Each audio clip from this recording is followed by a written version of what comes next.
The American Legion. Pledge of allegiance. I pledge allegiance to the flag of the United States of America and to the republic for which it stands, one nation, under God, indivisible, with liberty and justice for all. Okay, in case of an emergency, there's two ways to exit the chambers. The doors directly behind you, or to my left, your right. Go out these double doors to the exit and walk a safe distance away from the building. Mr. Secretary, roll call, please. Yes, Madam Chair. Terrence Lynch. Here. Linda DeGray. Here. John Petronella is here. Frank Alimo. Here, Mr. Secretary. Joseph Muley. Here. Kenneth Helinski. Here. Vinnie Grillo is absent. Christian D'Antonio. Here. Walter Crizel. Here. And Rob Anderson. Here. Okay, at this time, I am going to see Commissioner D'Antonio for the remainder of the meeting, for the absent commissioner. I will entertain a motion for the approval of minutes for November 13th. So moved, Madam Chairman. Okay, any questions, concerns, discussion? Seeing none, all in favor? Aye. Aye. Okay. No town attorney report, no zoning enforcement officer report. At this time in the meeting, public participation. We welcome comments, concerns, and opinions relating to planning and zoning from anyone who is here that wants to discuss anything that is nowhere on our agenda. And anyone? And anyone? Not seeing no one? I'm going to close public participation. Moving on. We have no bond releases. We're PH 3136, 5 Harris Street is still tabled. Mr. Secretary, when you're ready, PH 3139, please. Yes, Madam Chair. The Enfield Planning and Zoning Commission will hold a public hearing at the regular meeting on Thursday, December 4th, 2025 at 7 p.m. in the Town Hall Council Chambers at 820 Enfield Street, Enfield, Connecticut, concerning the following application.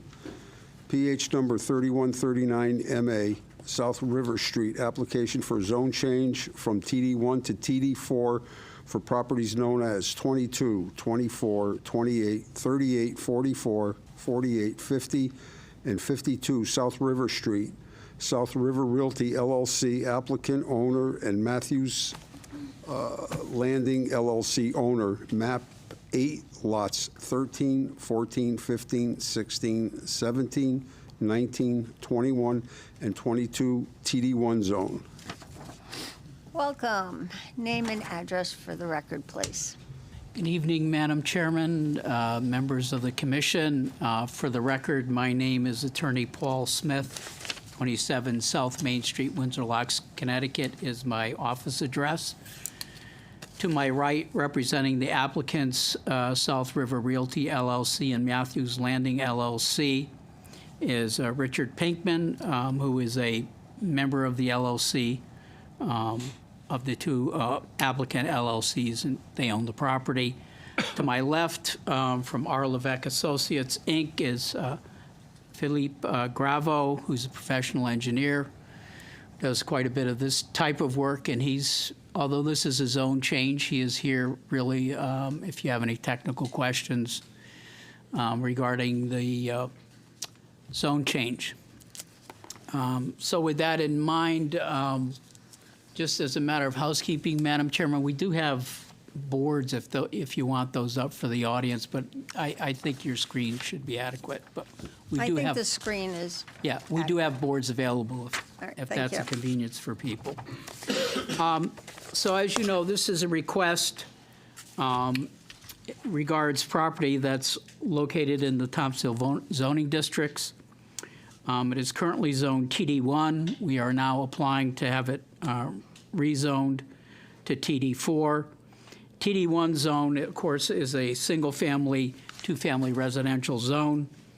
The proposal to TD4 would really allow us to develop it for multifamily units with the goal here to do a family unit complex, obviously more than 5 units.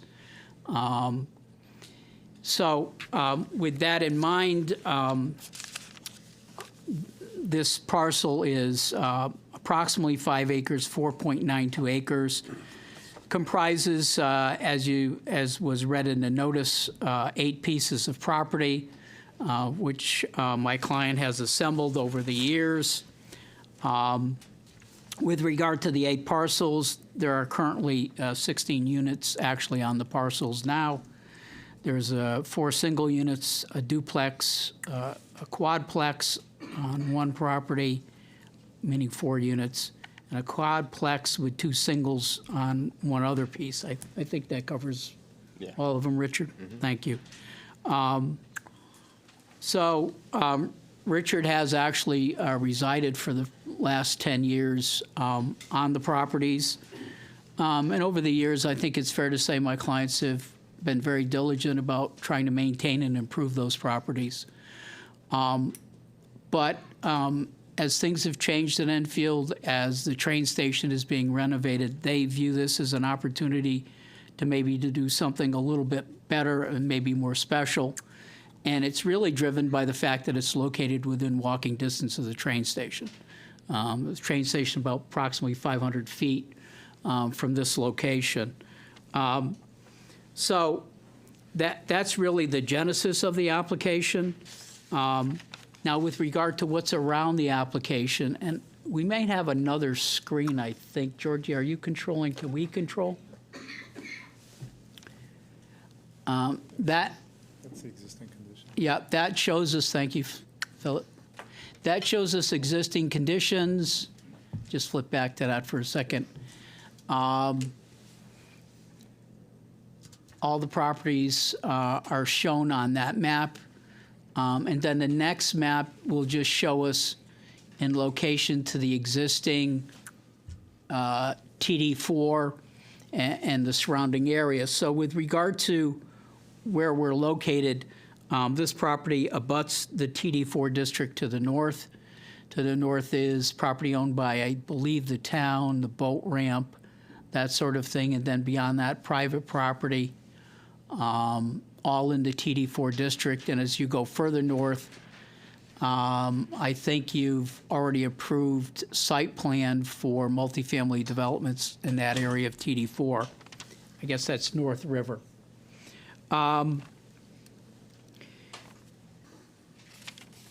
Our position basically is this location is really in the heart of what the state would call a transit-oriented district. And that, again, the genesis of that is its location, its proximity to the train station that's being renovated to a cost, I guess, in excess now of $45 million, maybe $50 million. So the state, as you know, has put an emphasis on allowing density near these transit-oriented areas, with the concept, of course, that people would live in these apartments and utilize the train station without having the need of a car. This is something we've worked on in other towns. I've worked on it in Windsor Locks, where we've had the renovated train station. And we have almost 400 units now approved along Main Street, again, with the idea that people can utilize the train facilities, can get by without even having to maintain a vehicle. And the idea here is really to use apartments that are 1 or 2 bedrooms. It's not designed for families. It's more designed for younger people or people at the other end of the spectrum, elderly maybe, who are looking to simplify their lives. And we think this is a good opportunity with this property. With regard to the Thompsonville zoning and the strategy for it, I had the opportunity in preparing this presentation to read most of your studies going back 25 years, and they go back further, but I just went back 25 years. And there's been 8 or 9 studies with regard to this area of Thompsonville. Obviously, it's a very challenged area in many ways. You have buildings that are in really poor states of repair.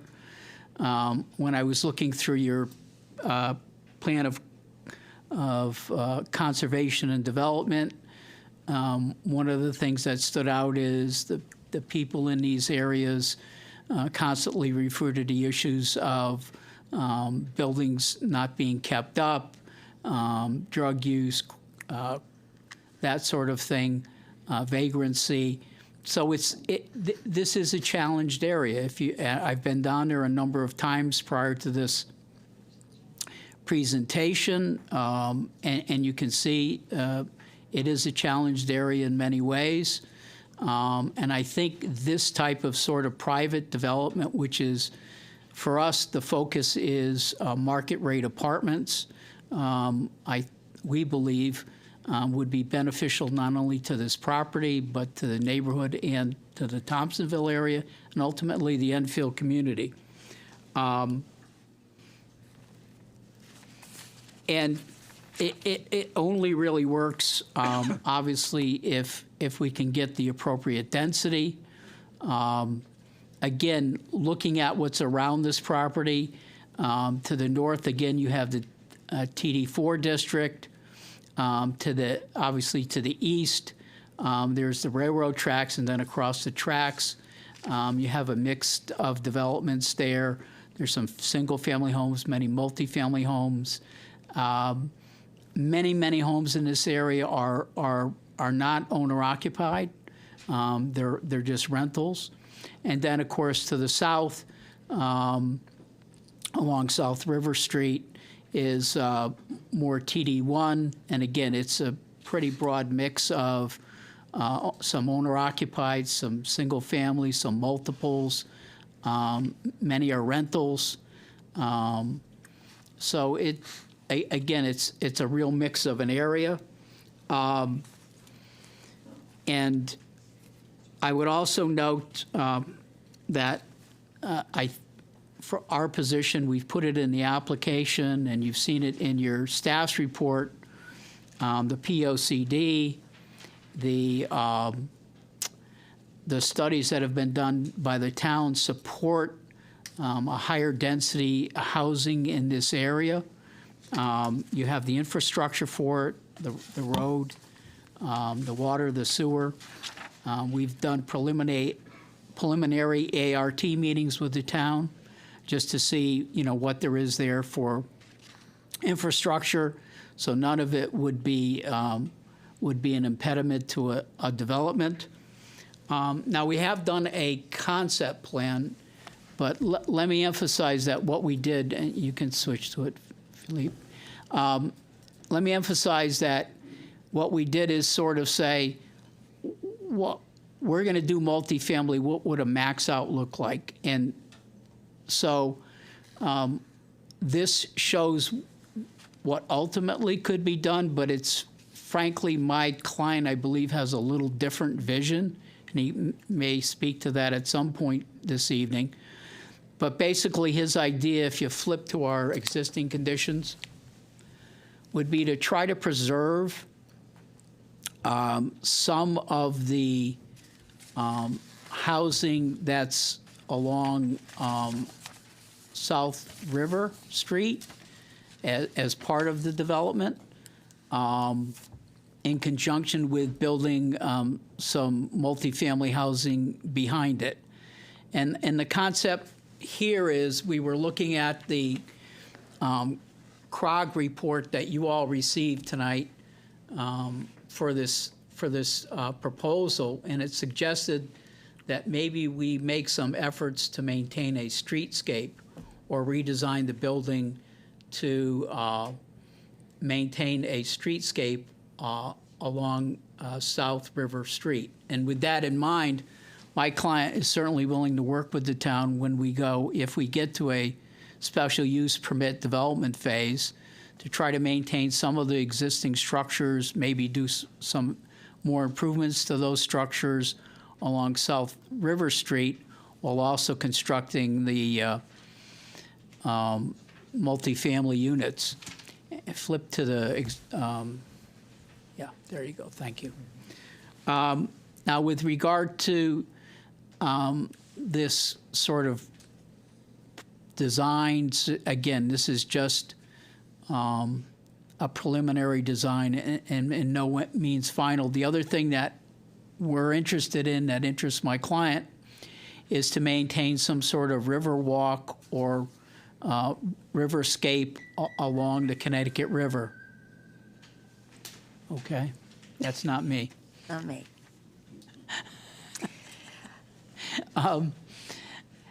And in that regard,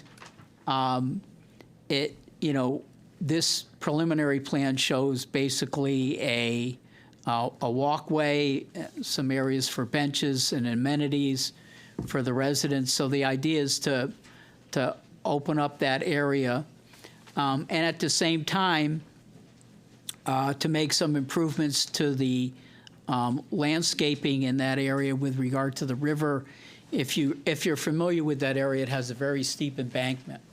And because of that steep embankment, that really at some point, if we're going to do this type of development, needs to be looked at and stabilized.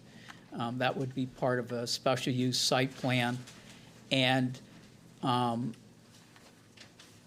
we sort of show that dark green area along the landscaping, and that's a rather steep embankment that would be subject to some work and stabilization. There's also some cleanup that needs to be done in that area. So a couple of things I would emphasize with regard to, again. Mr. Smith, can Yep. I interrupt you? And I Sure. apologize, because That's okay. I got a little confused. You said something about keeping houses and building behind them.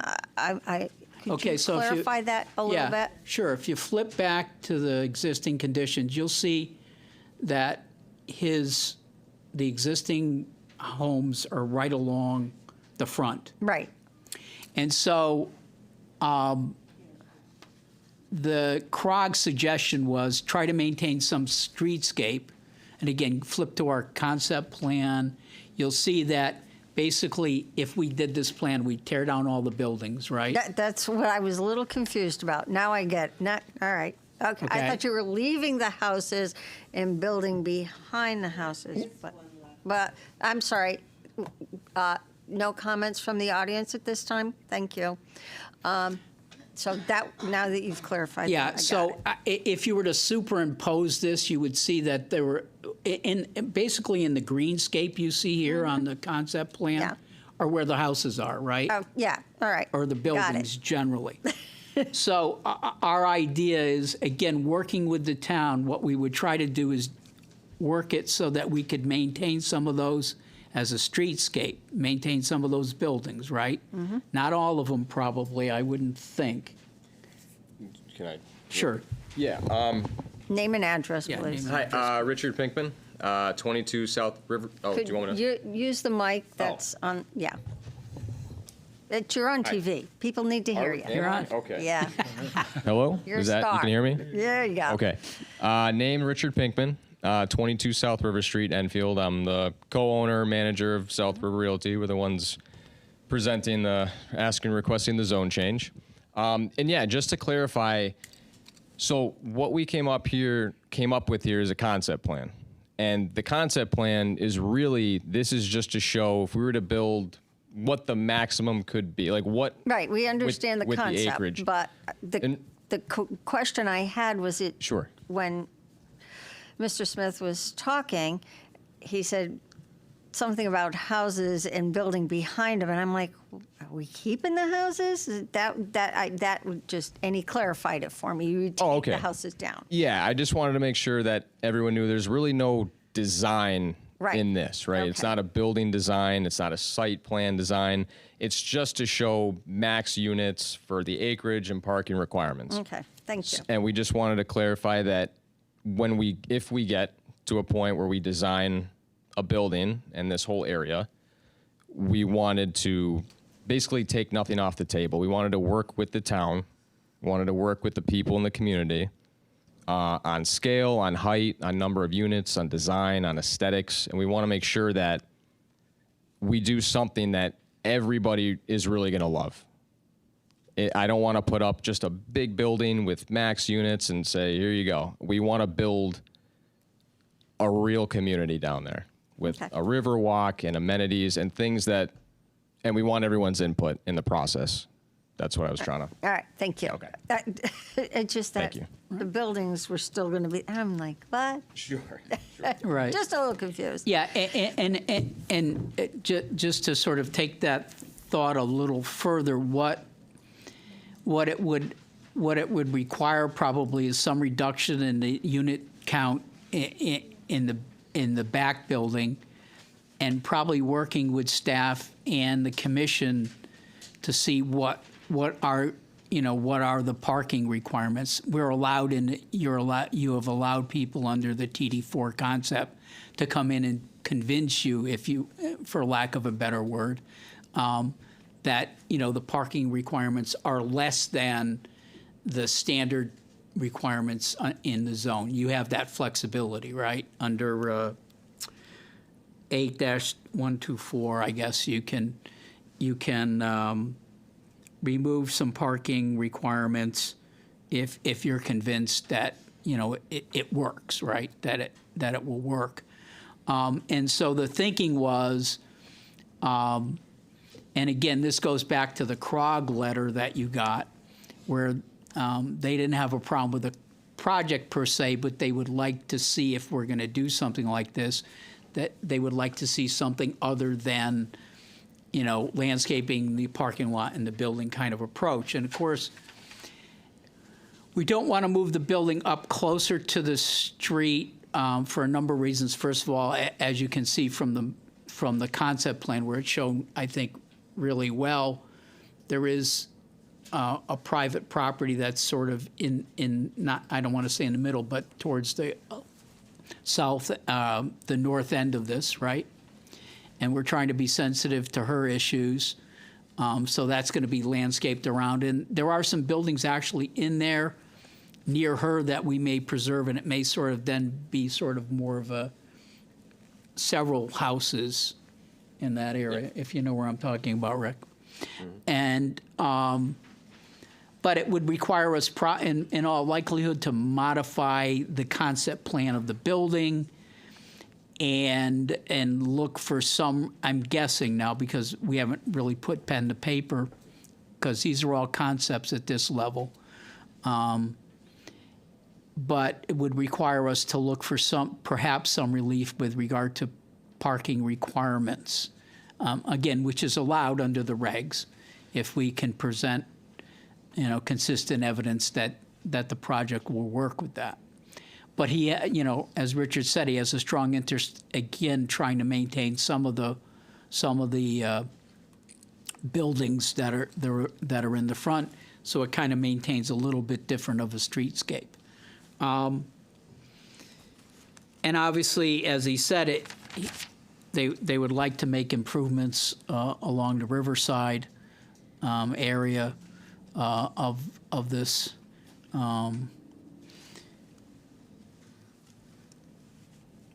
With regard to what we have, and one thing Richard has done, and probably has done more of this than anyone I've worked with on these type of developments, is he's met with, I think, as many of his neighbors on South River that he could.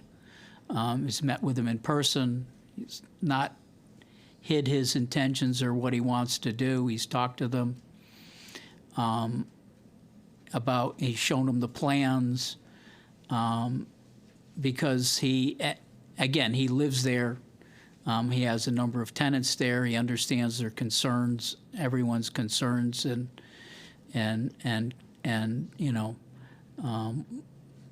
issues that they might have. So he's been very open about the process, and and we've gotten a couple of, feedback. One question we had from people was, is this a public road?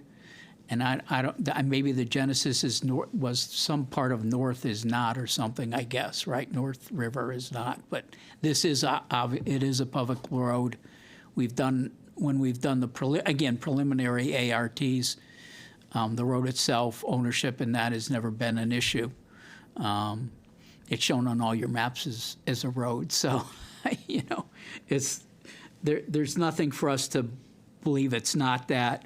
There were also concerns about adequate water or sewer, but again, talking just concept plans at ARTs, we didn't get any feedback that wasn't capable of managing a project like this or the number of units. So, and we appreciated that. We look at this obviously as an extension of the TD4 because, again, to the north, I don't know which map would show it. Maybe, yeah. To the north is already TD4, as you can see. So we basically abut TD4.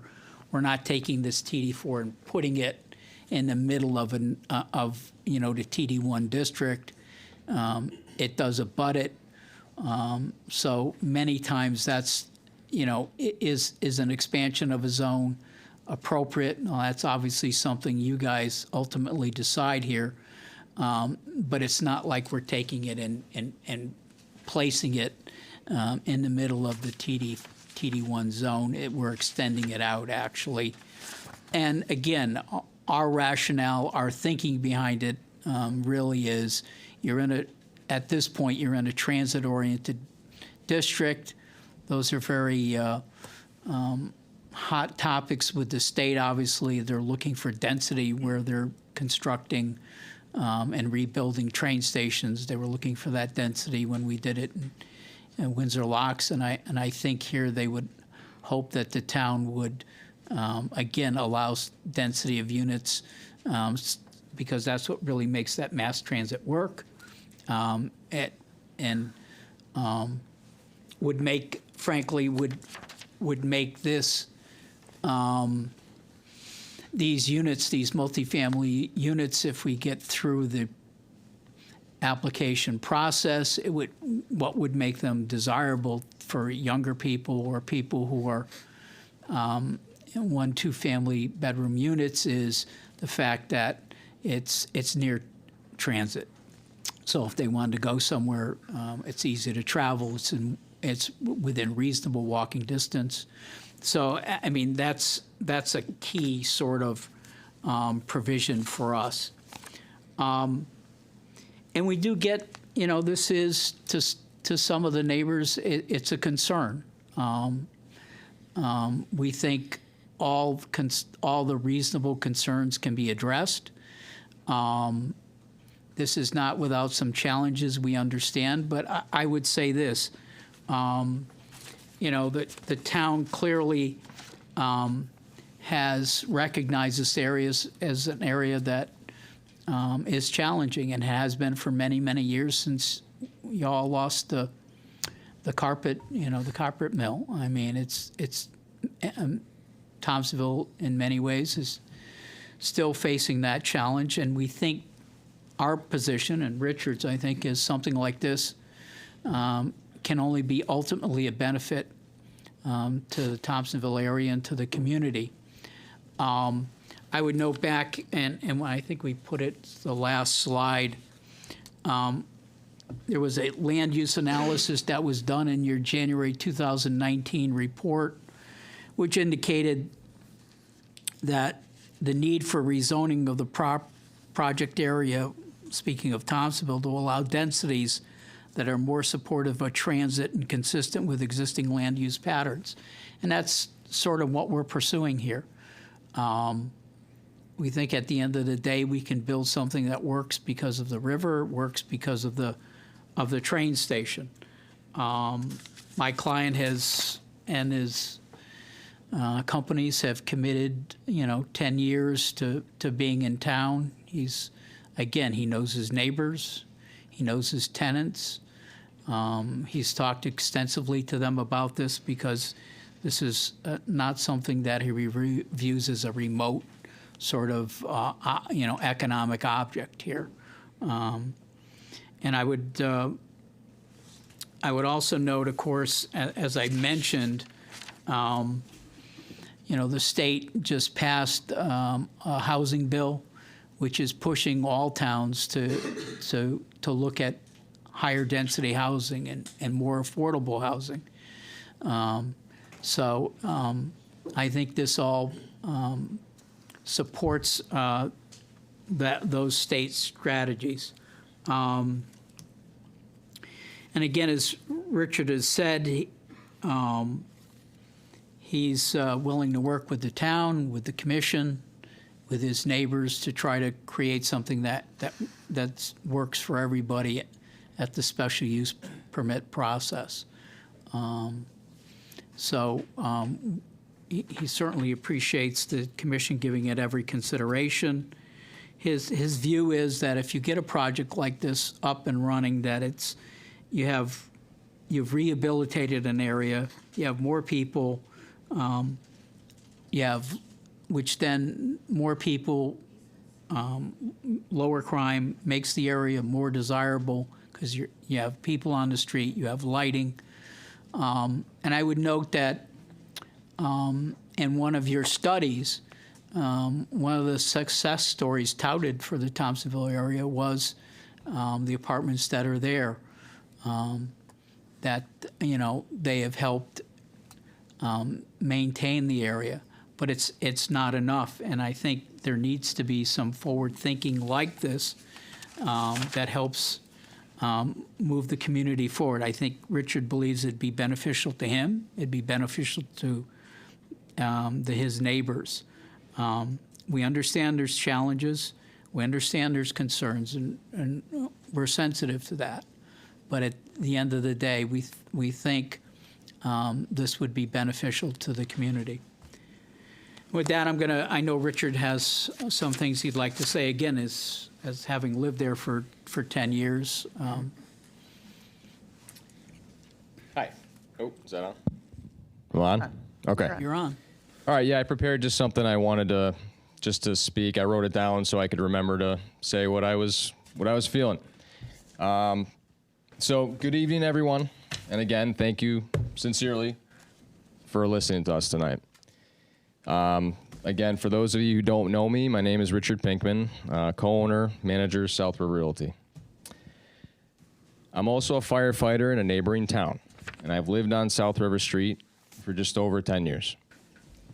This community is my home.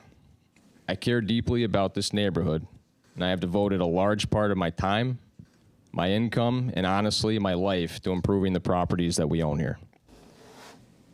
The reason we're requesting this zone change and working toward this project is because we have a vision for what Thompsonville can become.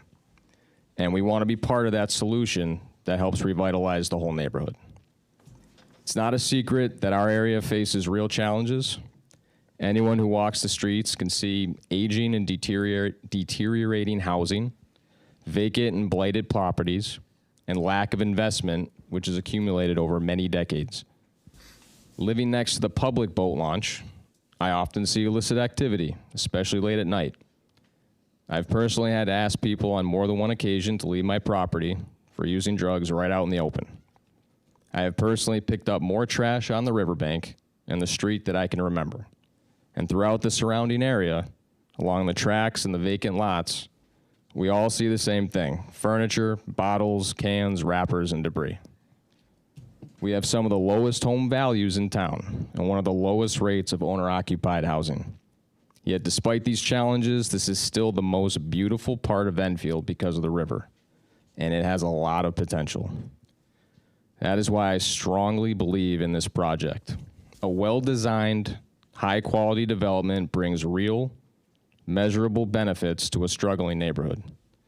It raises surrounding property values and increases foot traffic, helping existing local businesses survive and encourage new ones to open. It improves public safety through better lighting, more pedestrian presence, and more people invested in reporting issues. And most importantly, it creates a ripple effect. The spark that encourages other property owners to reinvest, inspires new businesses to take root, and attracts more residents and visitors to enjoy the riverfront, the boat launch, and the new train station. What we envision is a vibrant, walkable, safe, clean, and desirable neighborhood, one that reflects what Thompsonville should be. The town of Enfield's own revitalization plan outlines exactly what Thompsonville needs. Our project literally checks every box in the town's plan. We're located less than 500 feet from a new train station, and this is literally the definition of transit-oriented development. We're helping to address a severe local and statewide housing shortage, and we're bringing investment to an area that has gone a long time without it. I absolutely understand that change can be difficult, and again, I know some neighbors are concerned. I completely respect those concerns. I have spent a lot of time talking with residents on the street, and I'll continue to make myself available with anyone who wants to share questions, ideas, or feedback. And I want to emphasize what you've seen is the concept plan, not a final design or site plan. When we move forward, and if we move forward with a building design, we want community input. We want this project to reflect the character of the neighborhood. Its scale, its look, its green space, its feel. We want to build with the community, not around it. And here's what I know. New housing brings new life. When people live here, hundreds of them, you suddenly have customers for local shops. You have families walking. You have more eyes on the street. You have more activity. The neighborhood becomes a place that feels alive, safe, and cared for. And that's our goal, to bring new energy, new investment, and new opportunity to Thompsonville while honoring the community that's already here. And again, I really do thank you for your time and your consideration in all this. Okay, anything else? No, I think that's it. I mean, obviously, we're happy to answer any questions. Okay. And again, it's not a formal part of the process in a sense, but if the commission wants us to present other sort of concept plans, we're happy to work on them and do that as part of the process, if that This makes is you more just a zone change. Right, so- it's just a zone change. All right. So, Walter, you have any? Joe? Okay. Frank? Yeah, glad Attorney Smith, the applicant, brought up the studies. They go back more than 25 years. I'm sure they do, sir. I sat on probably 3 or 4 of the committees that generated those studies. And everybody on the committees that were studying and coming up with these strategies only ended in disappointment, because all those studies you're talking about are sitting up on a shelf and nothing ever happened. So for me, this is a welcome news, and I'm here to support it. I think we've been waiting a long time. Thank you. Appreciate Ernst? that. Yeah, I just have one question. And I know it's just a zone change, so this question may be a little out of whack because I'd normally bring it up at a site plan. But looking at traffic, you have North River Street that's going to have 150 apartments. You've got South River Street that you want to add about 150 apartments. You have 2 ways of egress. One is a Snuntuck Street and one is Main Street. Have you thought about a traffic study or any of those things that say we can handle it? Yeah, we actually have thought about a traffic study, and certainly we would do that as part of any special use.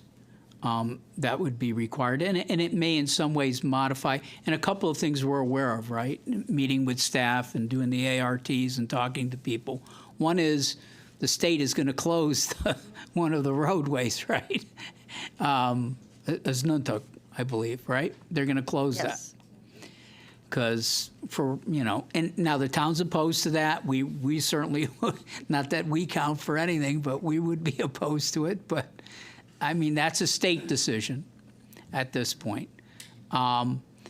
But having looked at this and worked on, I mean, I can say this as a general idea. These 1 and 2 bedrooms don't tend to generate, especially if in an area like this, they don't tend to generate massive traffic issues. And this is not a street, obviously, that has traffic problems already. It's got a very low level of service. So, I mean, I'm pretty confident that it will handle it. I don't know if you would want to amplify, but. Sure. ahead. Back on. The only thing that I wanted to add, and we've talked to a couple of the other, developers that have done this over the years, that have, other projects that have done the traffic studies. And one thing that they continually find, and I won't give specifics, is that residential does not create the traffic. It's commercial that creates traffic. So that's what I've been told and emphasized. If you were to put a CVS in there, those parking spots would be turning over constantly. It would create congestion and traffic. With residential, it's like less than 1 turnover per day on average per spot. And we're happy to do a traffic study, and we're happy to address that. But personally, the reason that I know that is true is we all live next to Bigelow.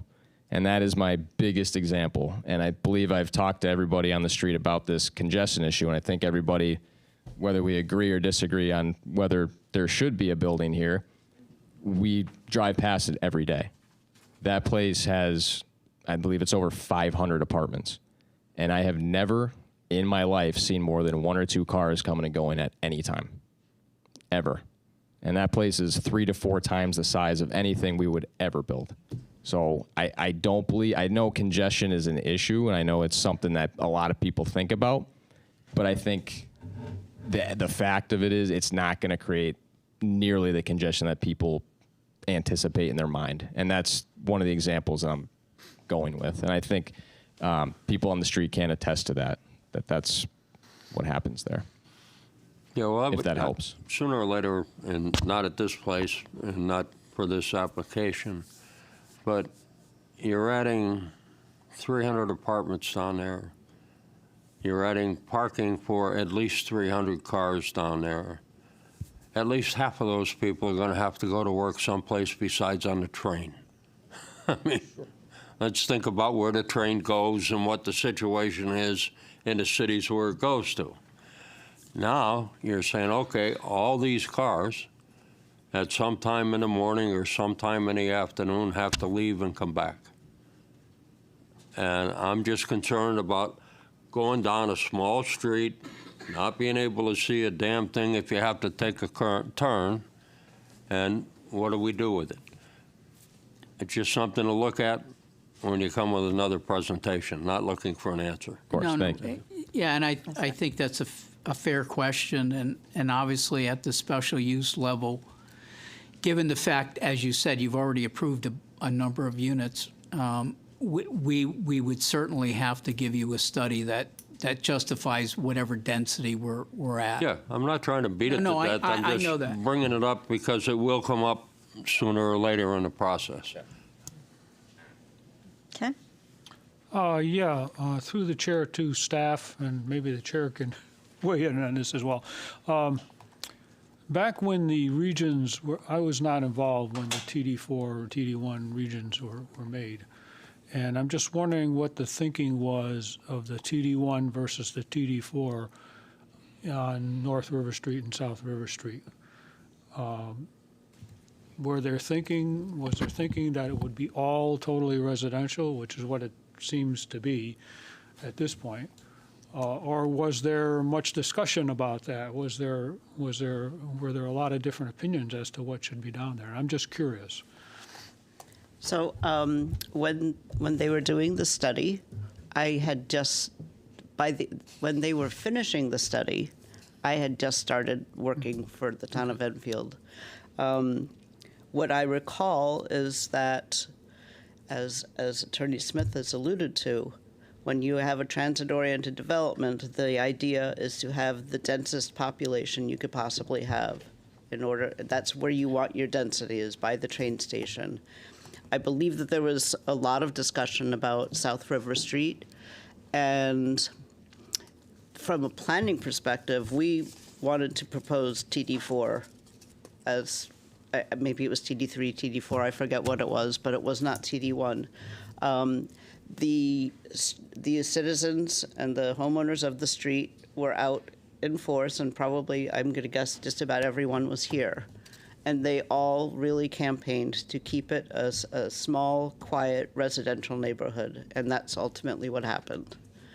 Okay. However, if you look at how transit-oriented development should develop, the closer you are to the train station, the denser you should get. So from a planning procedure and process and thinking. Okay, thank you. John? Question that I have is this, this is for a zone change, so this doesn't get town engineering comments, fire marshal and so forth, and that's concerning to me, because I see a real concern with life safety. There's a very narrow road. What you have here is a sliver of land that's like a pie shape. And as you go down the road, it's like driving in a funnel. The further you go down the road, it narrows and gets more and more. What you don't see on your plans is the proximity of where the railroad line is and so forth. But if you Google map it and so forth and get a good perspective of it, it's a narrow road. And also, you know, I believe that there's a limit on, it's a dead-end street, and there's kind of a limit that life safety considers where there's a problem of them being able to get access down there. Should a telephone pole come down and block the road, it's shut off, the whole road, especially, you know, with Nantucket coming out. So I do have a concern with life safety.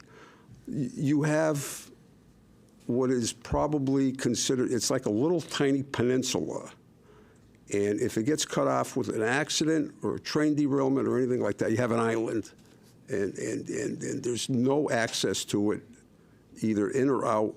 So it is a concern. And I know that the fire marshal, engineers, so forth, that they're not going to comment on anything like that, but until I see an application. But it's a concern that I have now, because if it does get changed to TD4, then it spurs, you know, a more likely that this development would probably go through. But again, I do have the concern with life safety and how would that be addressed. So, you know, that road's pretty long and narrow, and if there is an issue, how could that be addressed? And that's it, Madam Chair. Christian? Thank you.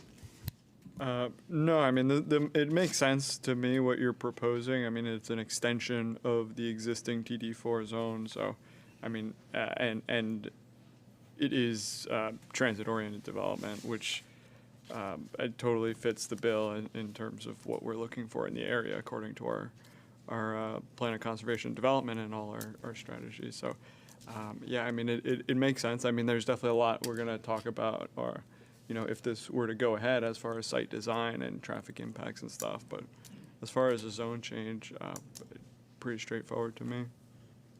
Rob? My concerns are about the fire apparatus getting down there. It's a 5-story building. They're going to need to get ladder trucks down there, and I don't know that that's even possible. So. True. Wait, oh, hang on, sorry. All set? That's Go it. ahead. Yeah, the only thing I wanted to add is being a firefighter and a paramedic, I completely understand, and I can assure you that if we get to a building design, those are going to be the first people that I'm talking to about making sure that there's spaces for size apparatus to properly get to where they need to get on all sides of the building. And My concern isn't the building. My concern is the tunnel. so the tunnel, from what I understand, is being raised, correct? I don't know the actual height, but it's right. The road is being taken. There's going to be a bigger. I know you guys will be able to comment on that, but Are you talking about the Main Street underpass, or are you talking about as Yes. Nantucket? Main I mean, Street. right now, the fire apparatus can get through there, and they're going to make it wider and taller. Yeah, that's. But fire apparatus, including a ladder truck? Excuse me, no comments from the audience. This is a public hearing, and it's a formal hearing, so keep your comments to when you're up here. Thank you, and be respectful of the people that are talking. As I'm not a firefighter, I don't really know the answer to that offhand. Okay. Okay. There is somebody on the dais that might know the answer to Right. that. So, thank you. So I've personally driven a ladder truck down that street and other fire apparatus. And this building will be to code, probably non-combustible, steel construction, concrete, fully sprinklered. So it's going to make it for safer buildings than we have down here now. Okay, thank you. Okay, anything else you guys want to add before I have staff comment? Yeah, I think the only thing that I wanted to add that I'm not sure we touched on is we wanted there to be a public component to this. So when we were trying to include the Riverwalk, we're open to suggestions on how we could make some type of like public amenity with this. That Build. wouldn't be here at this part. No, I'm just letting you know that that's part of our intention is to include things like a park, a river walk, some type of amenity where the public can enjoy the space as well. So it's not just a private cut-off area. Okay. I have questions, but I'm going to hold them. Okay. Staff? Good evening, everybody. So the applicant did a great job of summarizing their own application, so I'm going to spare the repetition. There were updated department comments. Building skipped their review since they do not have jurisdiction for zone changes, as I've been told by the chief building official. Engineering has not done a comment, but they have met with engineering twice at 2 separate ARTs. Traffic has no comments on the proposed zone change and was also included on those previous ARTs as well. Fire had no concerns for planning and zoning at this time. Fire and building are going to do a more in-depth review upon having a third ART when the applicant is ready for site development. And then they will have another preliminary review when it comes time for them to submit plans for a building permit. In doing a zone change, the commission must make a finding with the plan of conservation and development. The applicant's narrative claims the proposal aligns with the strategies of the POCD, particularly in Chapter 5 for enhancing residential development. These strategies emphasize promoting housing diversity and multifamily housing development, where the narrative claims will support a more efficient land use and contribute to expanding Enfield's housing stock. Table 7 of the POCD details how Enfield's current multifamily housing stock is below both county and state averages. Furthermore, Thompsonville is an identified target investment area as seen on page 80 of the Plan of Conservation and Development, specifically a TIA-C, which represents the north end of Thompsonville, an area characterized by disinvestment and weak market conditions. This area is in need of public investment, infrastructure, community facilities, and private properties. The town of Enfield should lead by example, investing as much as possible in this area with the aim of attracting private investment. Whenever possible, investments in public infrastructure and community facilities should be prioritized and targeted into the area. For example, expanded and improved sidewalks, improved and expanded parks and recreation facilities, and complete street initiatives should be priorities within this area. TIF funding and conventional tax abatements should be employed as tools to encourage redevelopment, renovations, and new development in this area as well. This was on page 83, which shows a diagram showing the TIA in Thompsonville. Upon stating your decisions, just a reminder, you will have to state your reasons for and against the application. And then the finding, of course, you have to make your finding with the effective date being after the posting of a legal action ad and subject to the approved map amendment being posted within Enfield Town Clerk. And that's all the comments I have tonight. Okay. All right, before I open to the public, I would like to read something so that we all understand the rules of public participation at this time. The applicant has presented their information in order to move things along. I'm going to ask anybody who wants to speak to sign up. There's a paper here, and if we need to, anybody who didn't sign up can sign up again. If possible, keep your remarks to within 5 minutes. Try not to repeat things that have already been said. If you have already written something and sent it to the commission, you do not need to read it. It's already part of our records, and we have read it.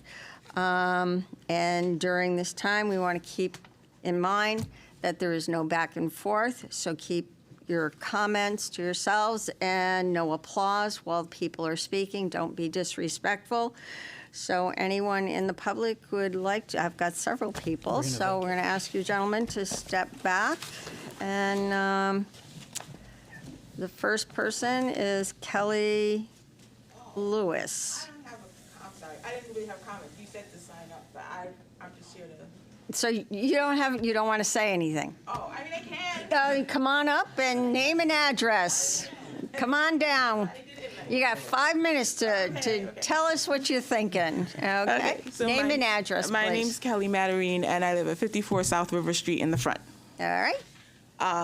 So that street, I mean, my sister lived there, and now I live there. I'm not against developing now that the train is there, but I do see the problem. The street isn't wide, and once you close off as Nantucket, unlike Bigelow that has 1, 2, 3 entrances and exits, you will just have one way on that street and one way off of it. I personally wouldn't want to live there with this development. I would move, right? Like, I just don't want the 150 plus 150 at the lower end, 300 people on that street. There's too many people. And what's nice about the street right now is we all know each other. We can see each other. We can look out for each other. Hey, I see your house. Something's going on. Hey, did you see so-and-so? The lady next to me passed away or she moved away. You notice. With 150 people, I won't notice. And they won't know. There'll be I'm not against the development so much because I understand being close to the train station. I just wouldn't want to live on that street. It would change the whole dynamic of it. So I appreciate what Rick is trying to do, but I wouldn't stay there. Okay. Thank you. Thank you. Okay. Robert, and can you read that? Or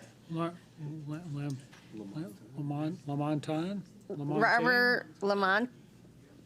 We're trying to read your writing, and we're sorry, we can't. Okay. Name and address for the record, please.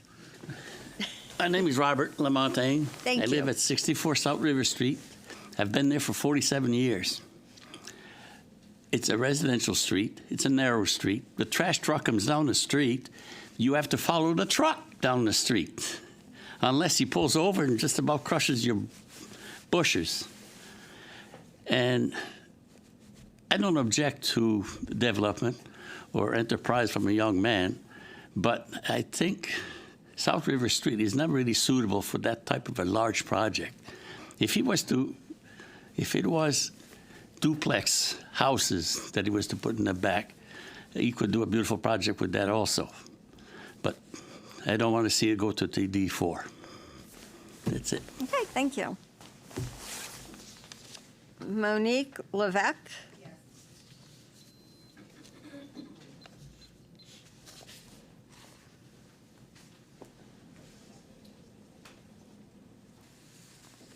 Name and address for the records. Good evening. You don't need, you can talk right into the mic. Thank It's you. easier, and we hear better. My name is Monique Levesque. I'm at 26 South River Street. And do you have that map again, please?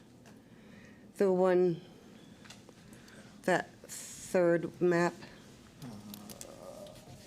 Right there, the other one. The one before that one. I just want to make it clear that I am that little white spot that is the development being done around my property and behind it. I lived on South River Street for almost 26 years, and I am here to say that I'm not in favor of the change from TD1 to TD4. I did write a letter. My concerns are basically, I'll keep it short version. Thank you. The safety and fire, the sewer system, traffic concerned, previously mentioned, like compared to Bigelow, that shouldn't be compared at all. We are going to be losing one entrance to that, and that will be a big concern. We literally have had a fire on our street where 4 people died. And anybody beyond that point was not able to get out of the neighborhood because they were trapped. We also saw the casket company, the burning of that, where the firefighters were literally at Bigelow spraying over the tracks. Because of accessibility, they weren't able to get there to actually put the fire out. Adding 500 more units on both sides of the street will only decrease the safety and security of the residents.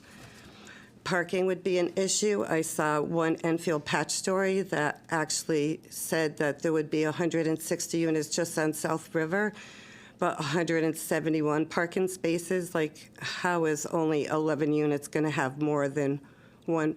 Like, where are all those extra cars going to go? Most apartment complexes in Enfield have 2 per unit, 2 parking spots per unit, allowing for the residents, additional residents to each unit plus their guests, and we won't have that. Taxes were concerned, like we're already being told, oh, that would increase our property value, but we already know with that would be increased taxes, our taxes would be raised. Displacement, the current renters would be displaced with the homes, they would be torn down.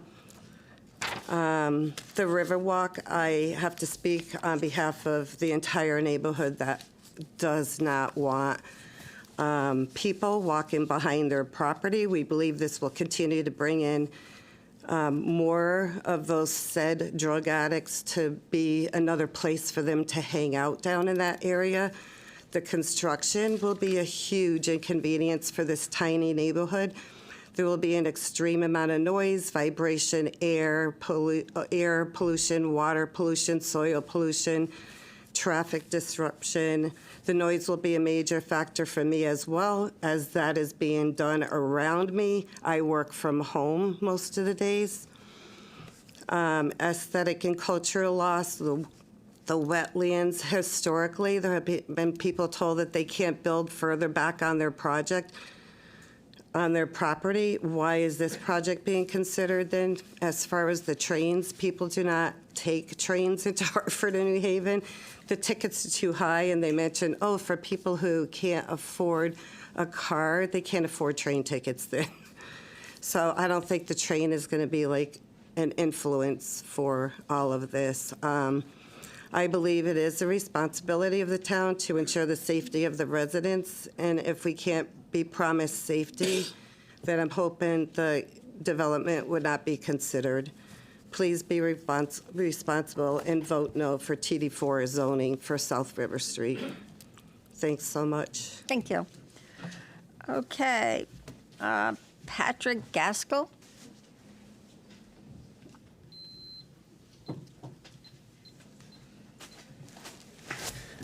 Patrick Gaskell, 94 South River Street. I'm opposed to the zoning changes as presented tonight. I don't agree with the carve-out between TD1 to TD4 around an existing property. I was involved with the original TD back in the day when we zoned this whole area. I just feel like that'd be a spot zone where you have that. You could actually see it up there on the map. You'd have a big building right behind this existing home that's there. And I think that'll devalue the property for sure. Also, the road is definitely non-conforming and is a challenge. And I have questions about, is it being proposed as the correct zone? I thought it was TD3 that was a high density that we're looking for, rather than a mixed use, which TD4 is supposed to be a mixed use.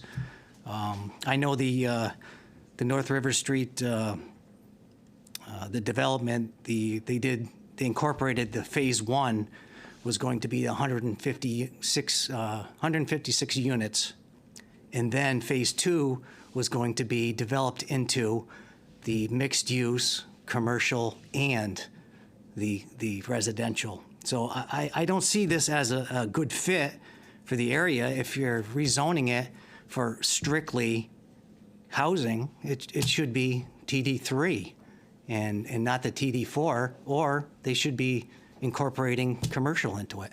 And if you go with the commercial aspect, I know Mr. Pinkman brought up that bringing in commercial brings in more traffic. And as it is, there's going to be actually 460, if this proposal goes through, 460 units on the west side of the tracks with one entrance and exit. So I just wanted to let you know on that. Thank you. Okay, Jeanette Lamontage.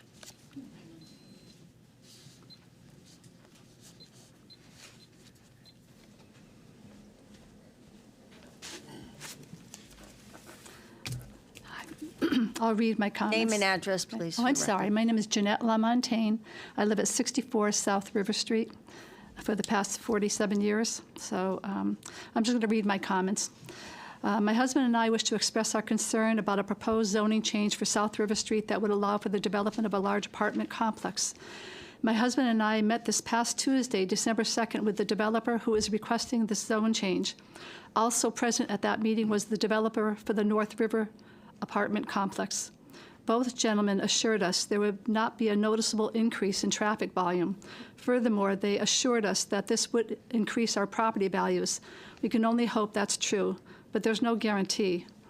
While I understand the town of Enfield wishes to revitalize Thompsonville and attract young professionals with a new train station and nearby apartments, may I point out there are 300 apartments at Bigelow Commons, and I think there's 156 more to be built on North River Street. That's only phase one.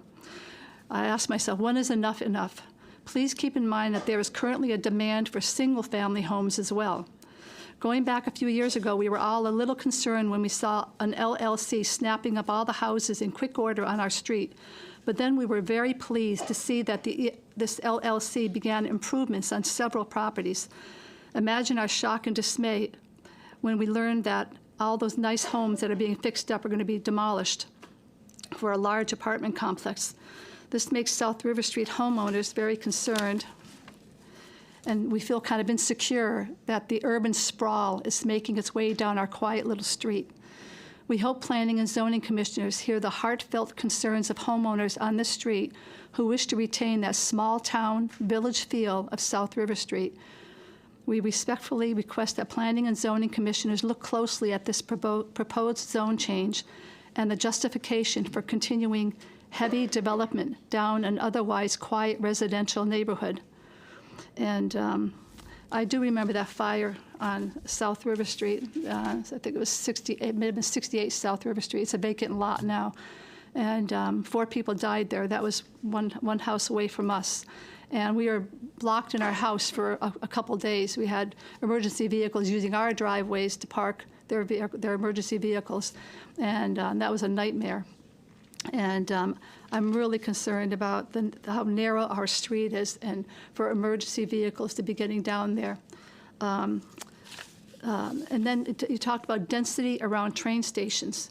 I think it's fine for a large city like Hartford or Springfield, but to have that sprawl going through little residential neighborhoods, it seems that everyone's enamored about high density around train stations. We already have high density. I think we're putting the cart before the horse. I think you should wait until the train station's done. You've got the Bigelow Commons apartments. You've got the North River Street Phase 1, 156 apartments, and then another one's going to come. Another apartment complex is going to be going in on North River Street. Wait to see what the demand is for the train before we go crazy and build all these apartments. I just feel like, and at this point, they're like, we see the trains going by the house. They're always empty. You know, you can see into their trains and nobody taking them. And there's no guarantee that all these people are going to want to take the train to work. I think I wrote down a lot of little comments when you were talking. Yeah. And the boat launch, there was talk about the boat launch having a lot of problems with, people using drugs and so forth. There's never been a real strong police presence down in that boat launch area. And I always thought that place should be closed at dusk. They should have a sign saying, after dark, there should be no cars. All the time, we see cars drive down there at nighttime. And that shouldn't be allowed. There should be a signage there saying that they should be down there. That might help resolve some of the problems. But I love my street. I love my neighborhood. I love my neighbors. And we're all really nervous about this because we love our street just the way it is. And I think we have enough apartments in high density across the tracks and Bigelow and North River Street. I don't know why it's got to come down there and spoil the whole nice little residential neighborhood. That's all. Thank you. Anyone else like to? Come on down.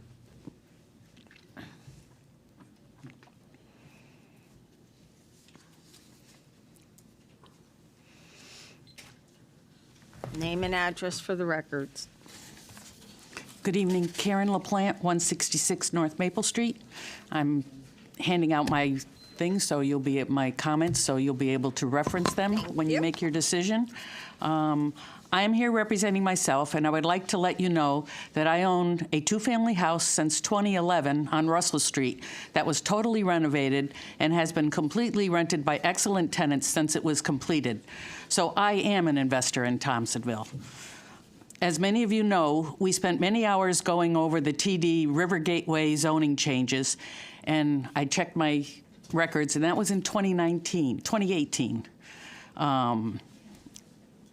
The existing land uses and potential land uses were considered when making these changes.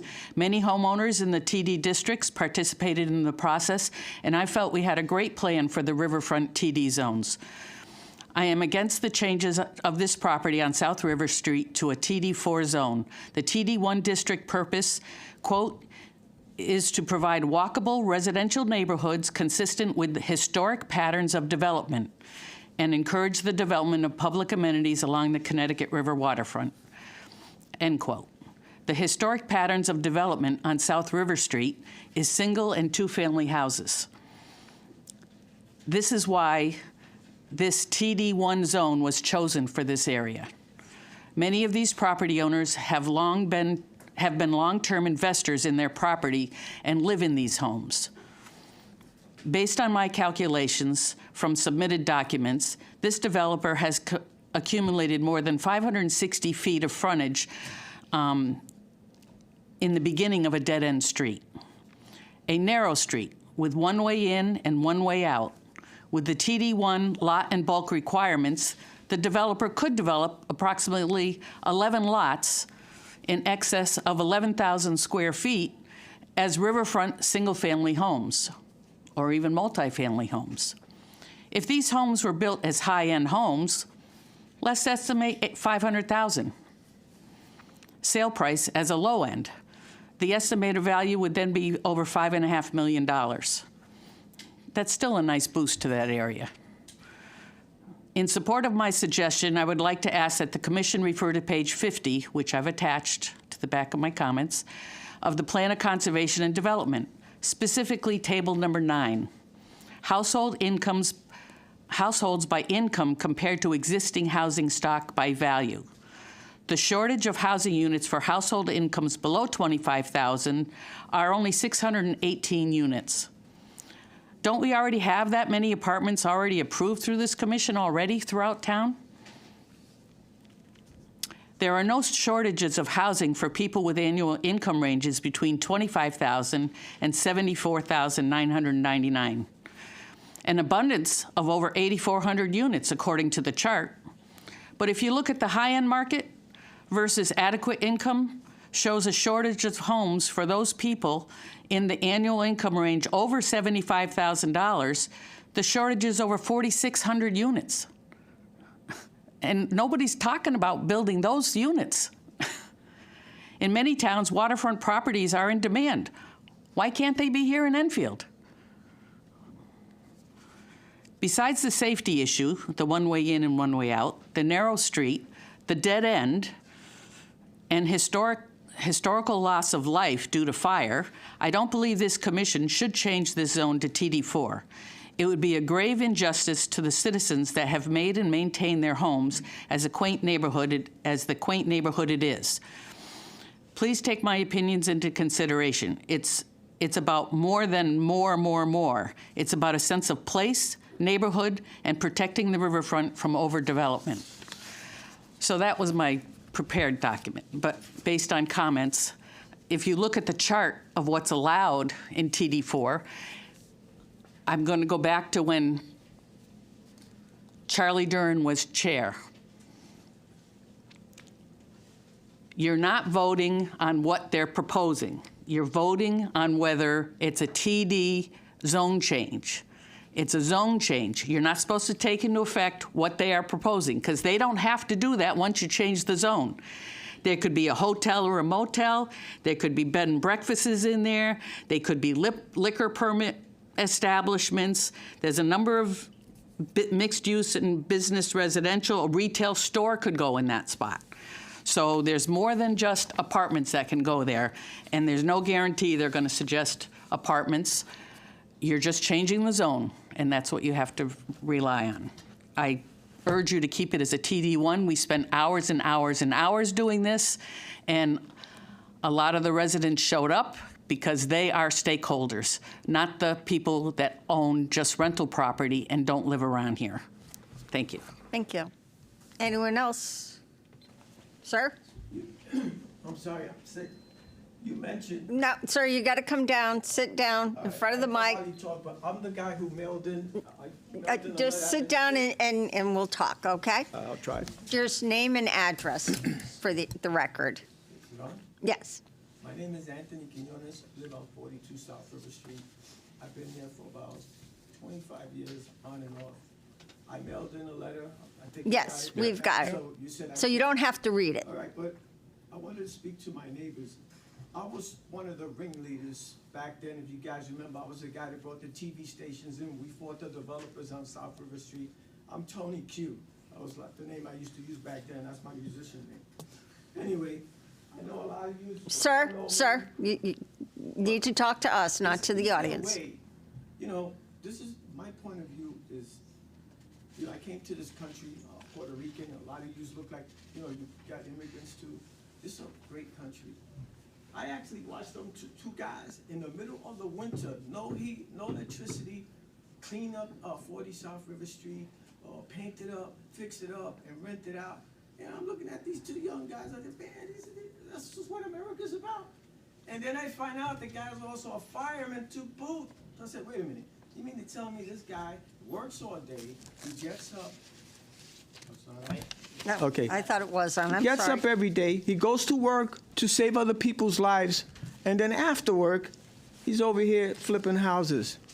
To me, that's what America's about. And I hope that between the wisdom that I see, that there's a lot of gray hair up there, man. Come on.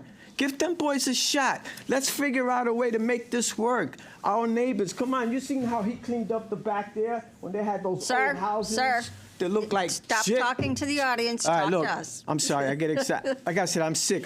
They gave me some medication. Let me cool down. Is there a way to make this work? I noticed the lady here is always here coming with the facts. She's very good. I was also on the what's up with that 10-year thing you have? I'm sorry. Like I said, they gave me medication. And my memory's not that good now. But I know every 10 years you get together and you talk about the future of Thompsonville. And I remember back then when those guys tried to come back here and develop 15-story house across the track, everybody was rah, rah, rah against it. But why don't we have that kind of energy and support for these guys? You know, okay, maybe that TD4 thing won't work, so let's figure out something that will work. It doesn't have to be 100 apartments. What if we did a senior center?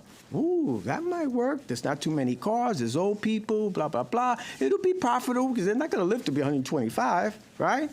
So there's ways, you know, of working together. And all I'm saying is that tonight, if you're going to decide tonight one way or the other, you're cutting off the American dream.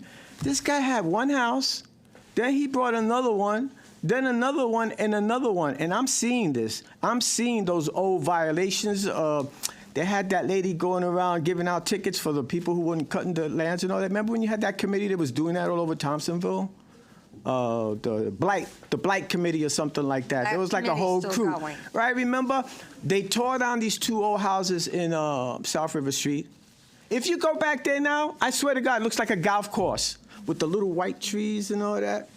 Anyway, you got my official statement, but I hope between you guys and especially my neighbors, you know, This isn't some rich kid coming from some other state coming down here to buy a mall. This is our first responder, somebody who wakes up every freaking day for us, and we need to support these guys. We need to find a way to do this, all right? So I'm sorry if I got excited, but this is important, man. We need to support young people like this. Look at the rest of the country where it's going, and you got people like this, and everybody's just trying to knock them down. We should be lifting them up. I'll find a way to make this happen. We need this. These are good people. Anyway, I'm sorry. Okay, thank you. Anyone else in the audience like to speak? Anyone? Okay.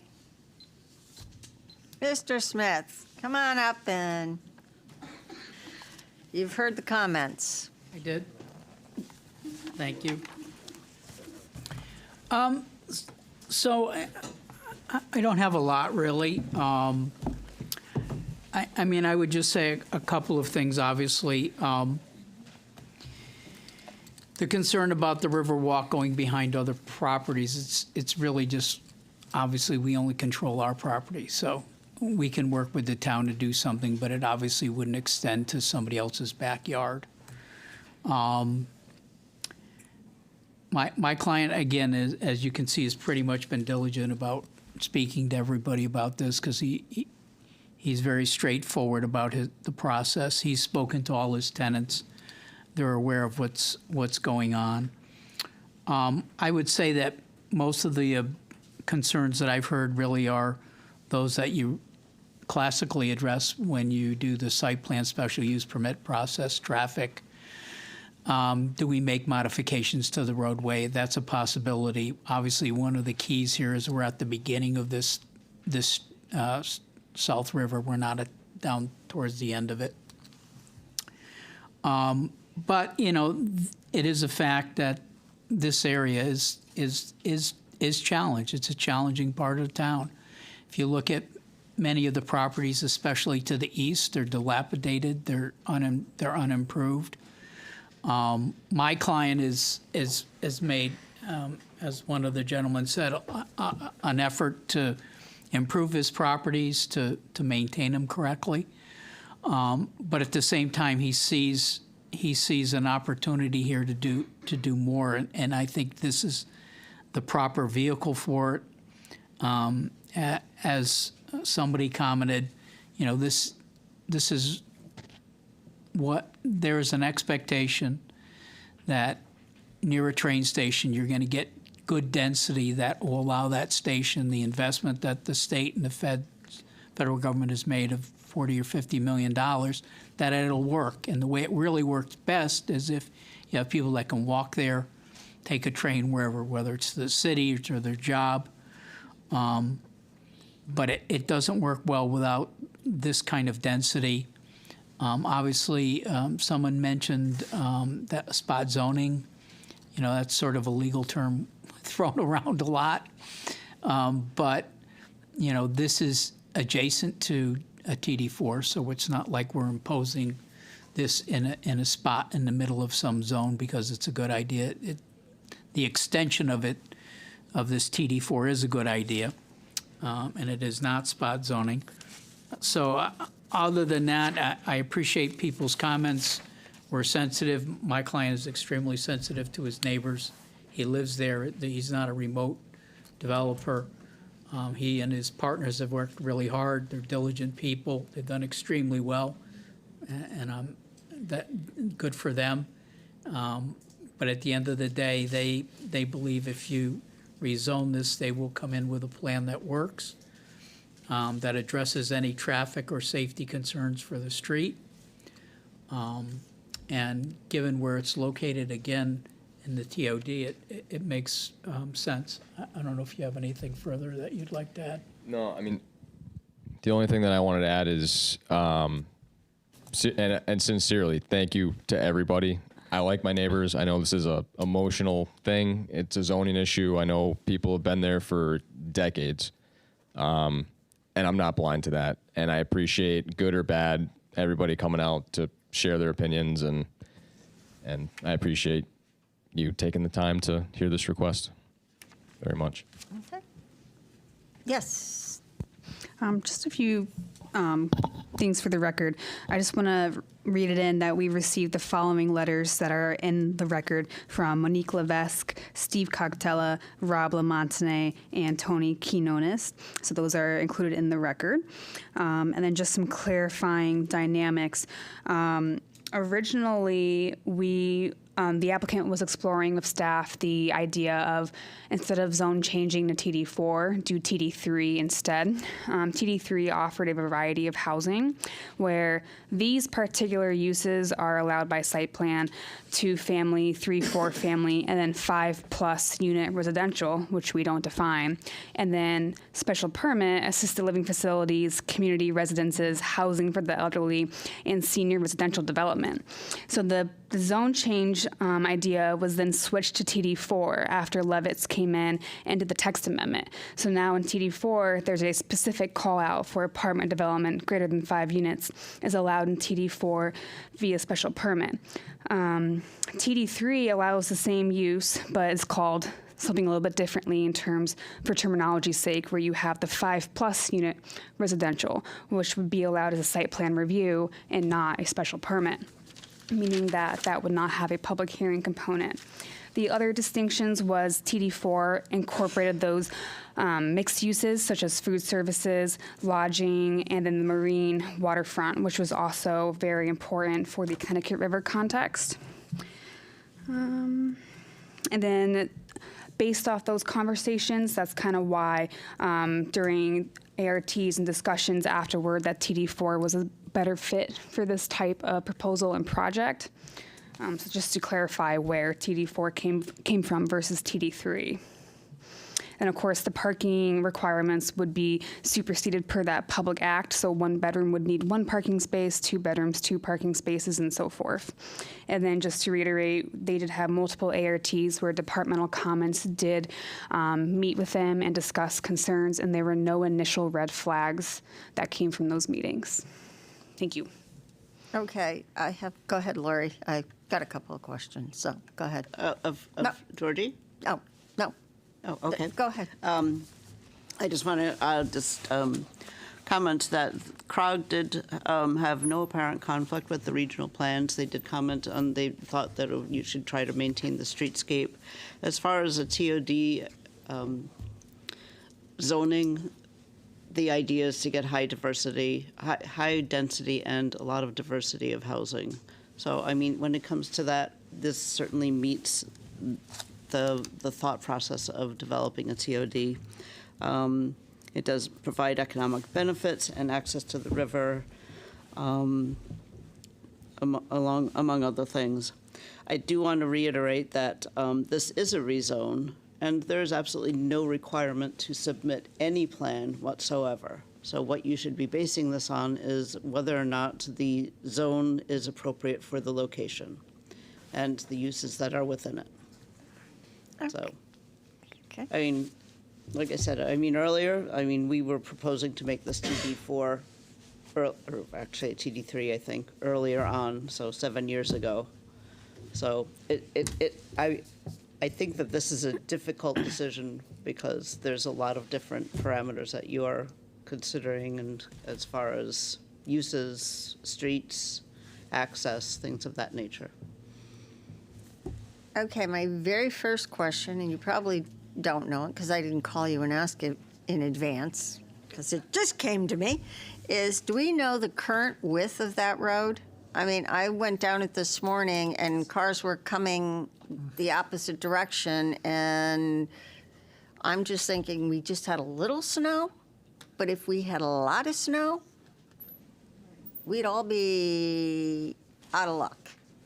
Somebody would have had to pull into a driveway, that's all I'm saying, so. I'm sorry, the GIS only shows one side of the road as far as the width. It's about plus or minus a few feet for error because it's GIS, about 20 feet wide. It's only 20 feet. But that's the actual roadway itself. Yeah, we don't know what the right-of-way is. Yeah. Right, okay. And I know because I was part of that whole doing Thompsonville. And part of the POCD. So one of the concerns in the POCD was middle housing. So wouldn't TD3 be a better fit than a TD4? Because we have this issue about middle housing in Enfield. These are questions for staff. I'm sorry, but they just came to me. Sorry. It would work in either zone, TD3 or TD4. Okay. Just agree with TD3, that. TD3 just gives distinctions for smaller housing types like single family, duplex, and 3 to 4 family, and then it stops at 5 unit max. But we don't define, it says 5+ unit. Okay, and now my third question is, and you probably don't know, and we'll have to go back to the town manager for this one, is, sorry, but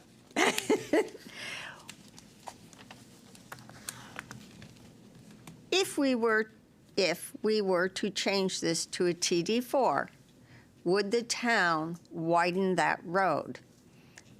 That would be something, because it is only having one access in and out. This would create and people say, well, there won't be traffic blocks, there will be, as far I can see, because people go to work, they start leaving the house at 7 o'clock, 6 o'clock in the morning until 8 o'clock. And some people will walk to the train, but others will be driving out on both sides, and coming and going, because people work 3 shifts. So if this were to be changed, would the town widen that road, and would they be able to because of the rail station? And I'm just thinking traffic-wise, and as these people already testified, sometimes they can't even get out if there's emergency vehicles responding. So that's a concern, because if they had to get out for whatever reason, they wouldn't be able to. So those are my questions. I could just comment on that. Sure. So as I said with the GIS, it shows the right-of-way on the west side, so the side where all of the dwellings are. But on the right side, it doesn't show the actual right-of-way, because that's the Amtrak property. We've had issues up by, like, Mr. Cogtella's house, figuring out where their actual boundary is. So my guess is that that's going to be pretty much finite. So if we were going to widen, look at there that is. Yep. It's changing right now. If we were going to widen it, it may need to come from the applicant's property. Okay. Right. And this was discussed during the ARTs. And again, the ARTs were talking about if they could get this zone change, what are the parameters that they'd still have to work with. So, I mean, they have an understanding of the width of the road and the issues that arise with that. But that, especially since there's a private property pretty much in the middle of this project, and I don't know what that frontage is at this point, and that would have to come later if they did get their zone change and want this development.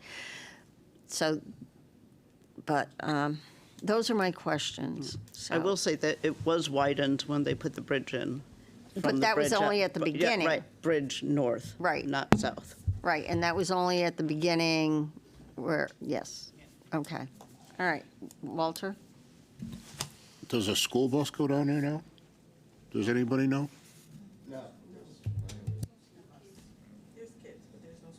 I do not have the answer to that question. Okay. Okay. All right. No conversation, please. Sorry. Question for you. Yep.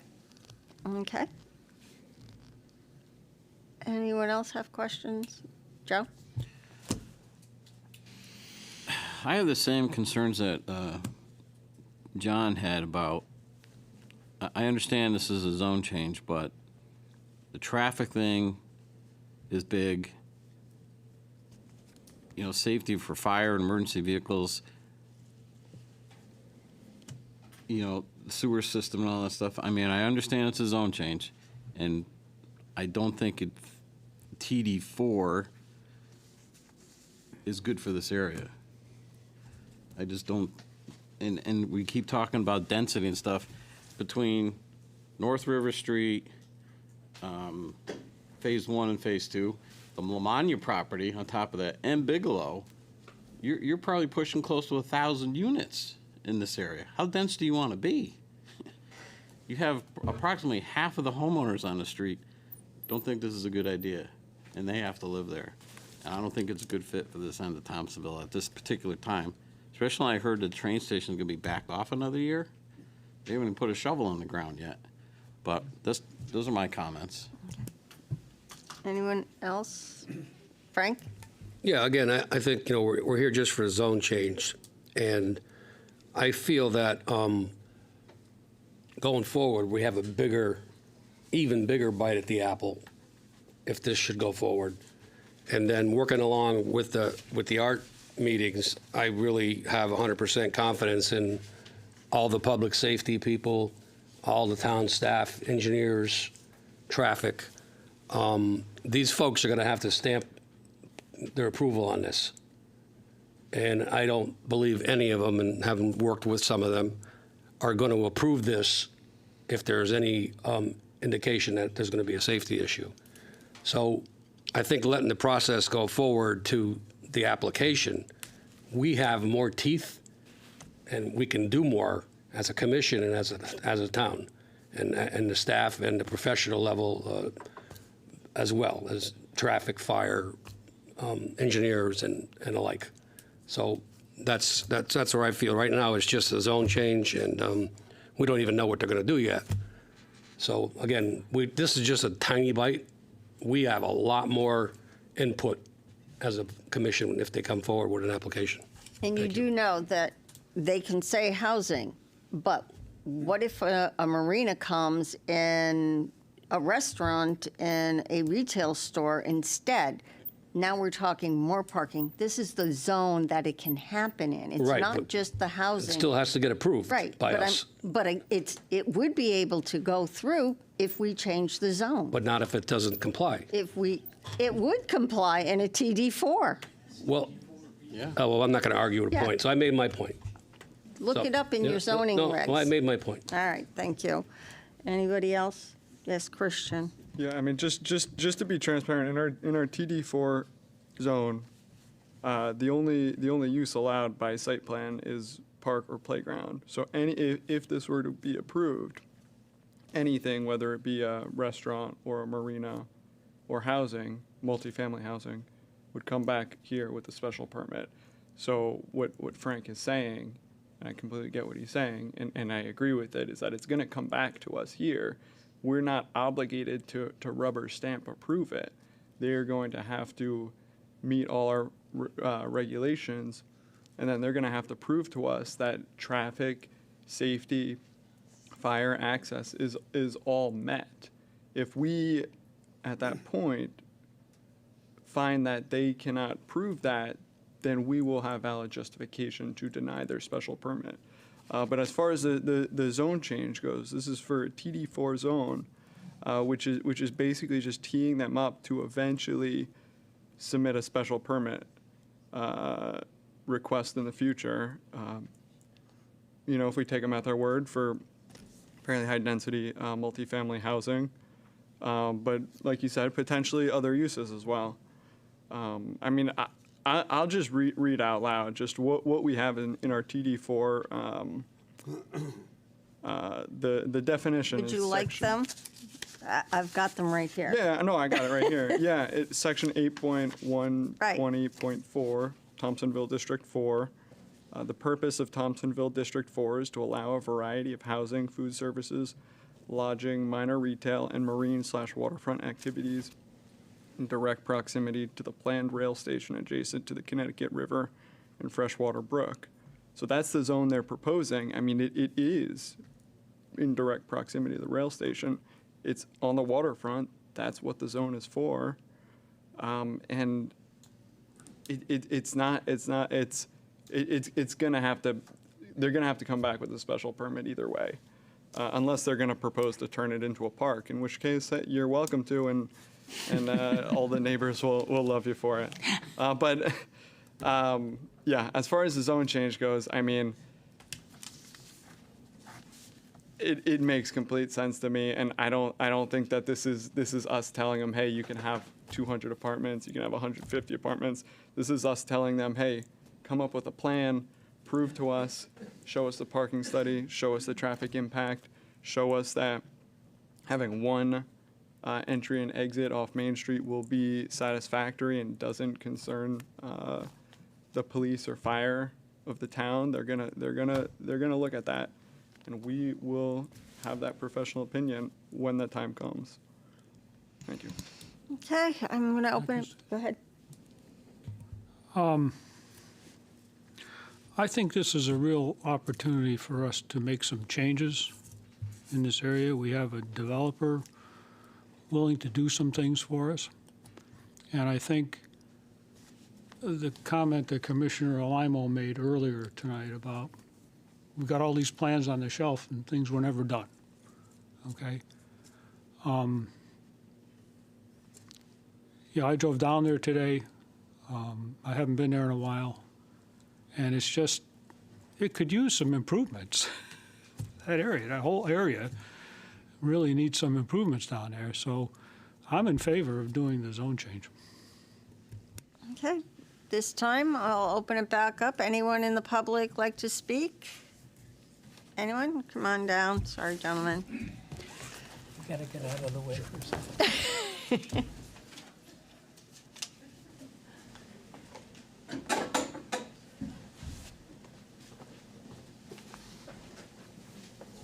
Karen LaPlante, 166 North Maple Street. I would just like to clarify some of the comments that was made by staff. I have the documentation here from our River Gateway vision from 6/25/18, and it was always proposed as River Gateway number 2, okay?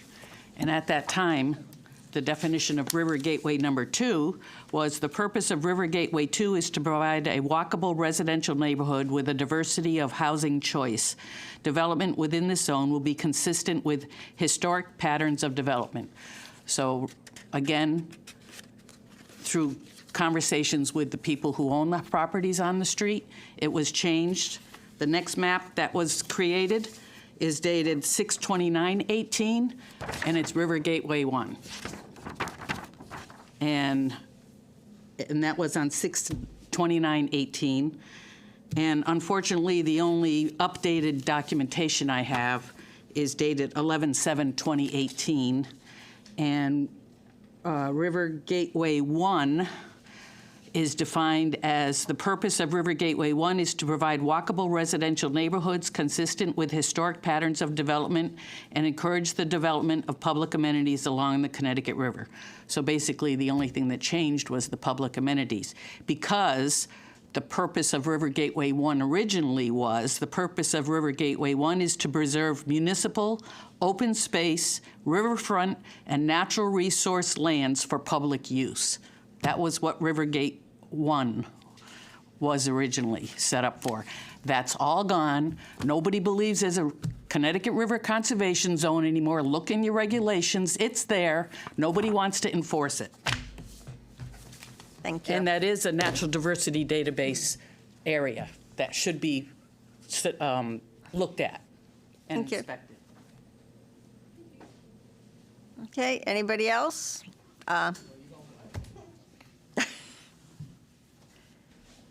Name and address for the record, please. Yeah, no problem. So Kelly Matarine, 54 South River in the front. So I just want to address the school bus thing. No school bus comes down that road because there's no way to turn around. And so it ends at someone's property.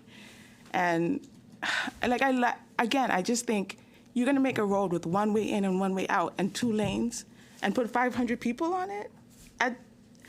It seems like it's just waiting for an emergency to happen and people to die or something to happen. And then the train station's being pushed out anyway, so now we're going to create this place that has a bunch of people on it, and we may not even get a train station that they can use. So now they have to use their cars. It's just, I'm not against, again, the entrepreneurship and the developing of Enfield. I think it needs it. I think we were trying to do something over at the mall that fell through. I just don't think that this is the space for it. It's very limited, one way. I mean, unless someone's planning on building another access road in there, I don't even want to live there with one access road. So I don't want to live there with 500 people and one way in and one way out. Yeah. Thank you.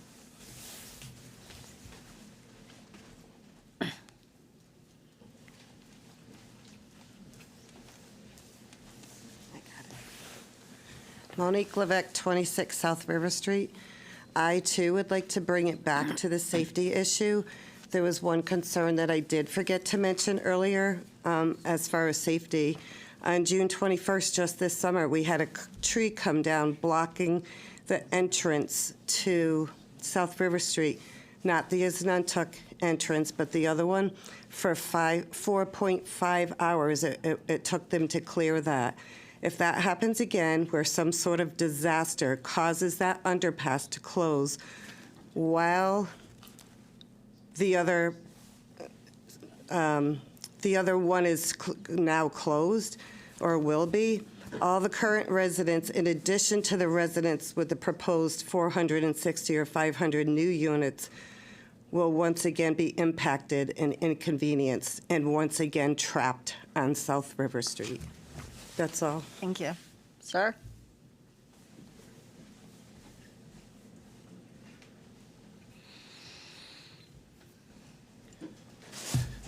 Patrick Gaskell, 94 South River Street. I have a question. The rezoning you're going to be voting on tonight, does that include the 26 South River Street parcel, that white block in that map? It's just been unclear of whether that's part of this whole zone area, or is it like I said, carved out where you're going to keep it a residential area for the existing TD1? Thank you. To the best of my knowledge, it would all be incorporated. Yep. Okay. Anyone else? That's not included. No, I got another one. I just want to clarify that that is not part of the rezone. That the white is not part is of it. not part of the rezone. Okay. Read your Was it thing. kind of? Yeah, read your okay. stuff. All right. Jeanette LaMontagne, 64 South River Street. My feelings were hurt when Mr. Helinski said that he hasn't driven down our street in a long time. He drove down. He found the area to be challenged. Well, I only know one house on the street that's really an eyesore. That's number 38 South River Street. Mr. Pinkham owns that house. I know he's going to tear it down if he gets his way and gets the zone change and everything, but that's the only house on the street that I consider an eyesore. All my neighbors, they keep their houses maintained. Maybe this time of year, everything looks a little gray and dismal with the snow and everything, but in the springtime, everyone's got flowers out. It's beautiful down there. It's quiet and beautiful. And my feelings were hurt when he said my street is challenged. I think my street is perfect and beautiful the way it is. That's all I have to say. And I'm very proud of my street, and people kind of always look down their nose at Thompsonville area, and I believe my street is kind of an exception. Thank you. Go ahead. Yeah, I'd just like to make a reply. I don't believe at any time I disparaged any of the homes on the street. I was speaking, when I said challenged, I was speaking of driving down there and trying to find a place to turn around. And I didn't realize you could go all the way down the street where it says private property and you could go onto that property. So there I was backing up on South River Street trying to find a good place to turn around. And I couldn't. And so fortunately, one gentleman came out of his house and said, "Are you trying to turn around?" And I said, "Yes." And so he said, "Well, you can go down onto the private property and turn around there because that's where everybody turns around." So I did. Okay. It was simply the access of the road. I thought the houses were fine. I mean, I grew, when I was first married, I lived on Walnut Street in Enfield. And I had no problem with that neighborhood. So I just want to make sure I clear that up, that I was in no way disparaging the homes on the street. Thank you. Lori? Oh, I've got somebody else? Yep. Just one more. One more thing.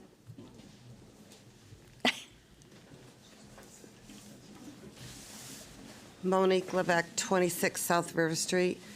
I would like to make it clear that white section is not included. That's my house. I misspoke. Got All it. right, I just, thank you. I just wanted to make it clear, not just to you, but for all. Thank you. Thank you. Okay. All set? Anybody else before? Oh, sir, come on down.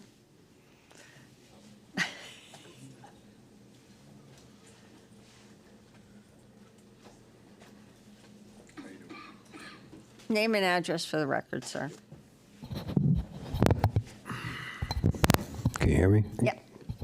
Yeah, Stephen Moore, 20.5 or 20 and a half or 20.5 River, South River Street rear. Hey, Terry.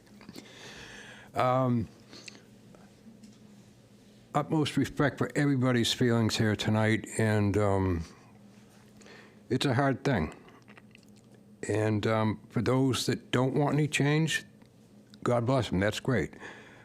The point I'm trying to make is that if those wonder about Richard's intention, I've known him for many years, and I've been down there for a little over 30 years now. He's very honorable. He has fixed out of his own pocket so much of that property and made it better. The boat launch is still a little wild, but not as bad as it was, but it's beautiful property, and anything that can help this town would be great. Just that on behalf of Rick, he's a great friend, he's true to his word, and he'll do whatever you want. And I just know this firsthand, and I had to say it. But those, again, that disagree with him, I respect them. I understand about the school buses, the four-way stop sign down there. There has to be something done because I'm surprised there hasn't been a major accident there yet. I see people, even in Fields Finest, just fly right through it, you know, and it's like, what are you going to do? But they got to be very careful about cutting down the accidents. And Monique said about the trees falling down. That's true. That, you know, we were kind of stuck there. So I think if the town can get together and work on that, but yeah, it's just, I just hope everything works out for the better, and that, you know, change is always good. And but again, Richard's intentions are very honorable, and he's a great friend, and that's about it. So thank you. Thank you. Anyone else? Tony, come on down. I just have a question. I'm a little confused. They're applying for... Name and address. I'm sorry. Anthony Quinones, 42 South River Street. My understanding is they're applying for a TD4. Does the commission have the authority to say, we're not too comfortable with that one, but maybe we'll go with a TD3 if you're going to modify the road, maybe turn South River Street into a gated community for seniors, something to that effect? Maybe we'll go with a TD3 and see what happens. Is that something that you guys could do? I can answer that for Mr. Quinones. So the applicant would have to propose to modify his application and instead request to be changed to TD3. The commission can only analyze what the applicant is requesting and what documents they receive. The commission cannot change the applicant's requested zone in the middle of the process. So they would have to modify. Okay, second question. Can the commission sort of give guidance as to, maybe it didn't work now, come back with the TD3 with the senior gated community kind of flavor and we'll reconsider. Is that something you can do tonight? Do you want to take that, Lori? Medication's wearing off. All right, I'm back. So the commission has often offered guidance if something is not approved, or even if it is approved, you know, you very often offer guidance. But that's all it is. It's not a decision. I'd say that in lieu of, because I've already counted, I think it's 4 to 4. at the very least, like I said before, to support the American dream. At the very least, give them some advice on how we could make this happen. Thank you. Thank you. Okay, Laura, you wanted to add something? No? Okay. All right.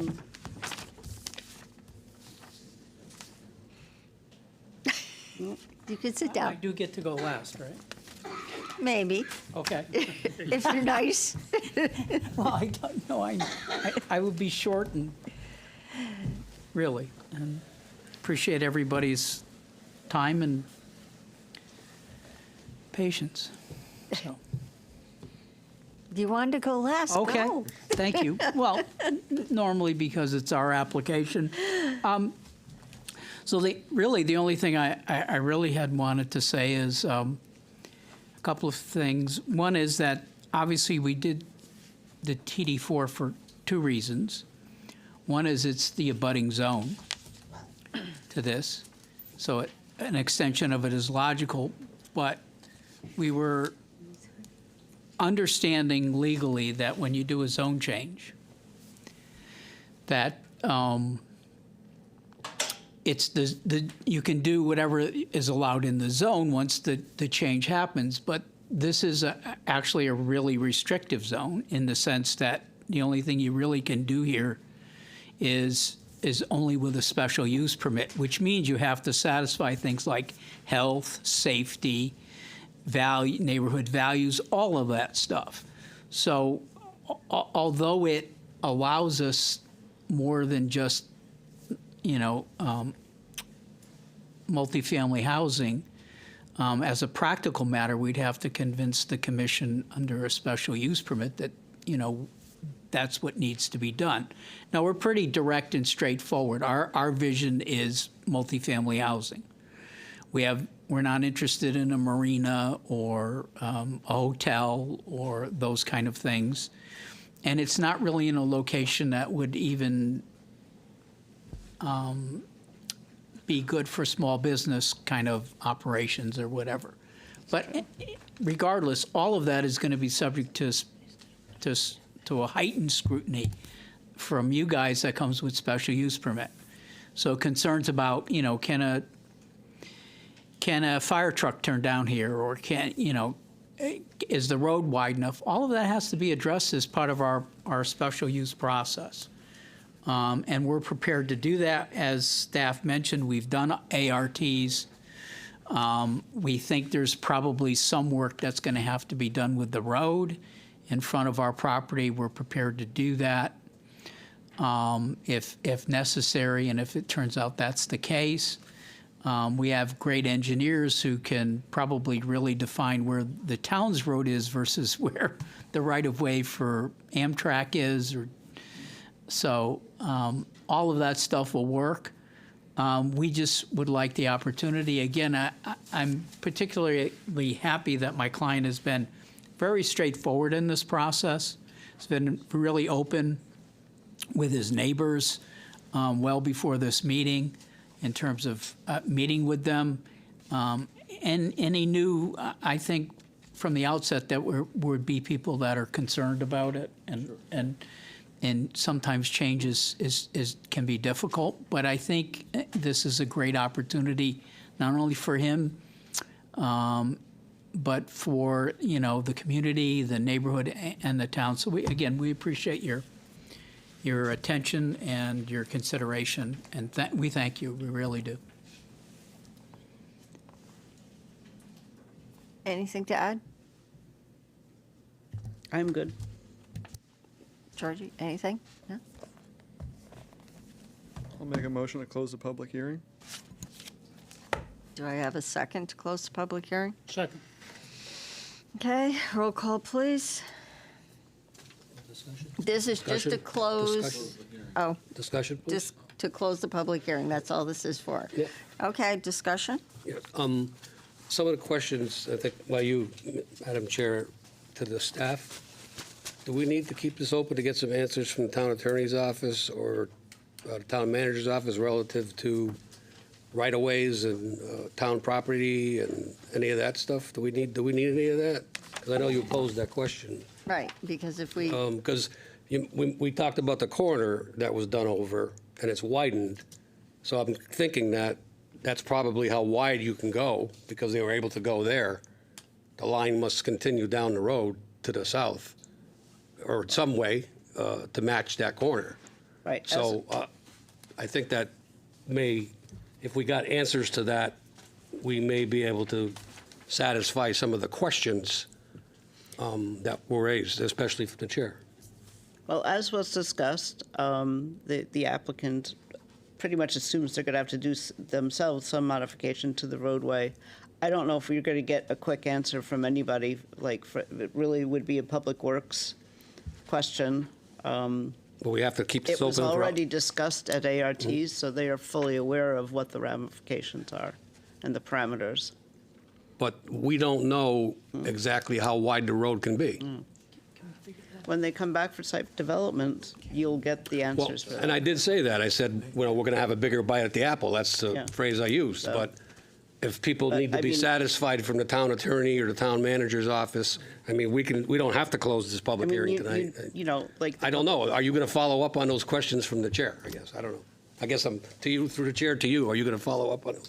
That would be up to the chair as to if she wants me to follow I up. would with like them. to know the I could find out, but width it's not gonna- you're not and- going to get an answer tonight. No, No, and no. we I don't mean, have if to you- close this until the 28th of February, so. Right, that's what I'm looking at.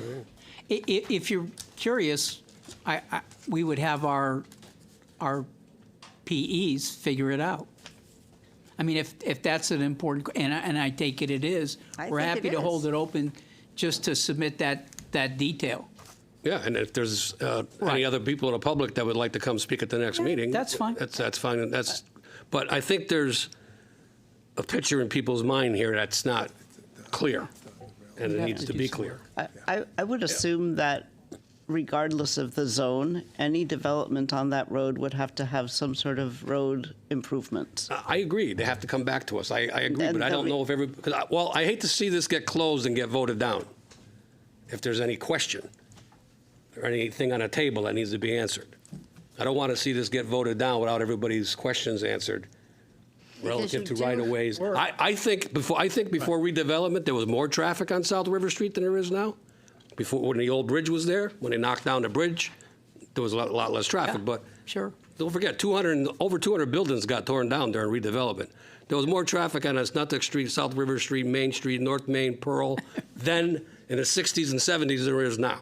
So that said, that really nothing to do with your application, but we need to get information, I think. I think people need some more There's a information. couple of problems, though, in terms of time, because this is a zone change, right? And there's no set-in-stone development plan in terms of access, egress, ingress for parking and whatnot. So we're still a little bit too far out in the weeds. I fear that you may not have an answer within the proper time frame in terms of state statutes for January and whatnot.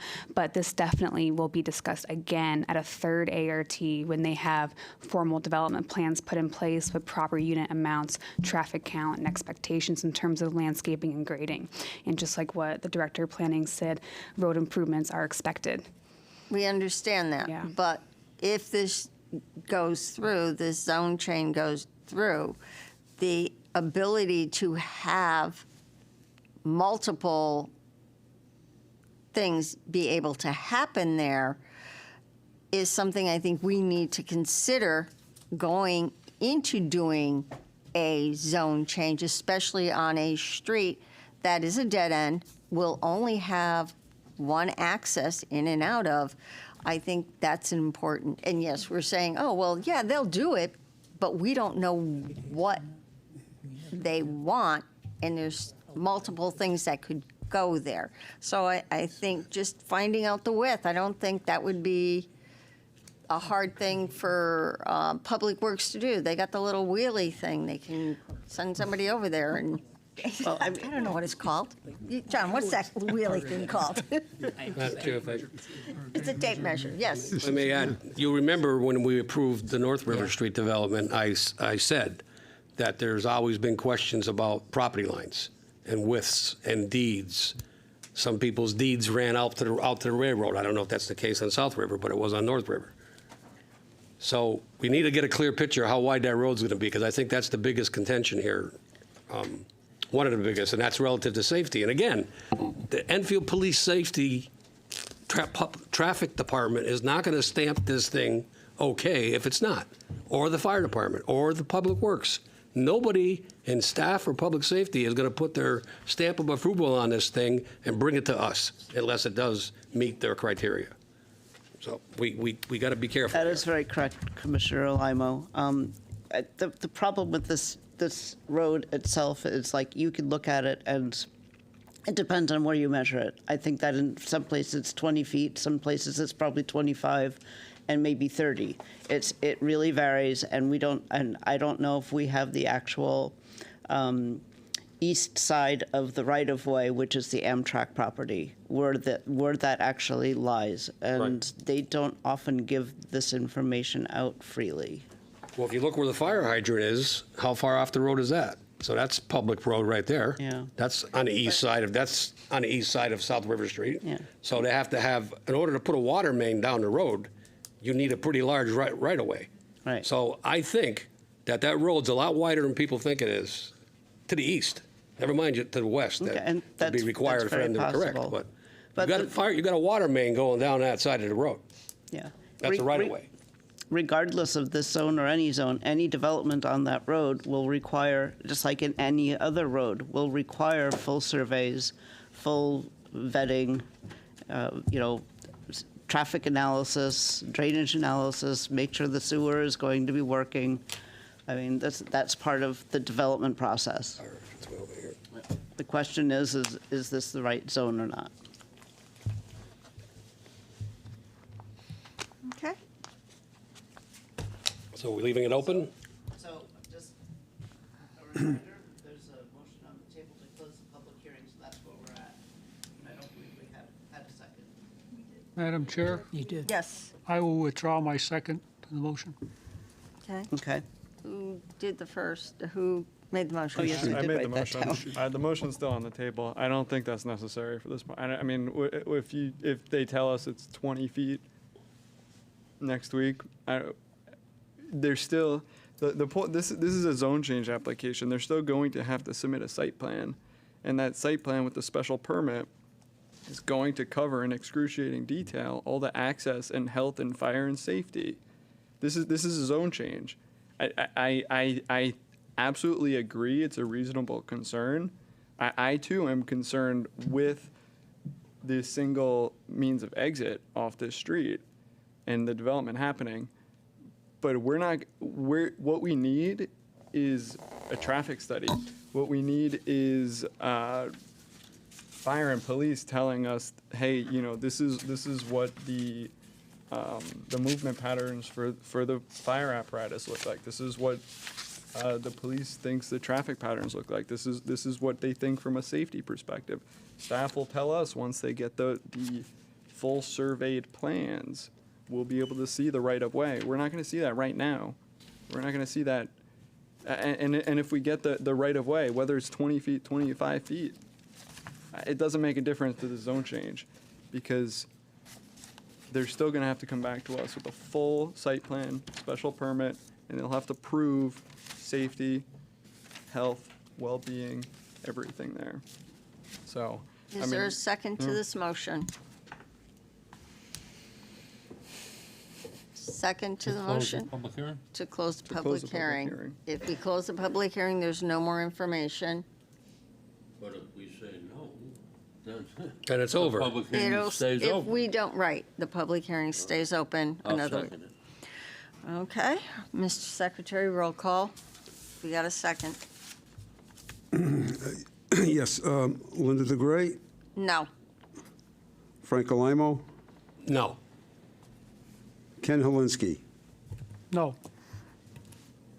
Joseph Muley, Nope. Terrence Lynch, No.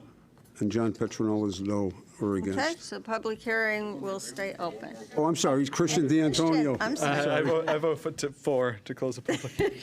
All right. I'm So, sorry. public hearing stays open until our next meeting, which is the 18th? December 18th. Madam Chairman, because the public hearing's open, I know I can talk. Yes, you can a little talk. bit. So I understand the concerns. Could I ask you consider keeping it open till January so I can talk with my PEs and maybe they can, You don't want to come back in the 18th and see us? Well, I don't think Is I'll that have an it? answer. You I don't won't. want to wish us a Merry Christmas and a Happy New Year? I won't have an answer to your. I could say Merry Christmas, but I have no right. answers. So I'm thinking January. I'm hopeful, and it's well within the, the time frames, and we of course would statutorily give you the extension anyway, for the record. You're but well within that time frame. yeah, but I think probably by the first meeting in January, I hopefully have some detail that they can show you that says, okay, this is how wide it is. This is, and not the entire road, of course, obviously, but maybe key points where it is on this property, and that may answer some people's questions. Okay, great. Yes. Just to clarify for dates, there's 2 meetings in January. You have January 8th and then January 22nd. No, take the 8th. And January both. 8th. January 8th. So for the record, it'll be tabled until January 8th. Yes. Yep. Okay. Continued, apologies, Continue. terminology. What? I didn't hear that. I'm sorry. You have to make a motion to continue. Yes. John? Yeah, if I may, I feel that, keeping the public hearing open is the best thing to do. If we're requesting information from staff or from the town, and we're allowing the applicant to maybe come in with some additional information, I feel that the public needs to be able to have an opportunity to respond and to keep it open. So, but I think it's the right move. Thank you. Okay. Anyone like to make a motion to table it till January 8th? I'll make a motion to table till January 8th. Second. Okay. All in favor? Aye. Okay. So we'll see you January 8th. Thank you all. Enjoy your holiday. Merry Enjoy your Christmas. Thank you for Merry the Christmas, presentation. happy holidays to everybody. Thank you. Okay. Old business, SPR 1959 is still tabled. We don't have any new business. Commissioners' correspondence.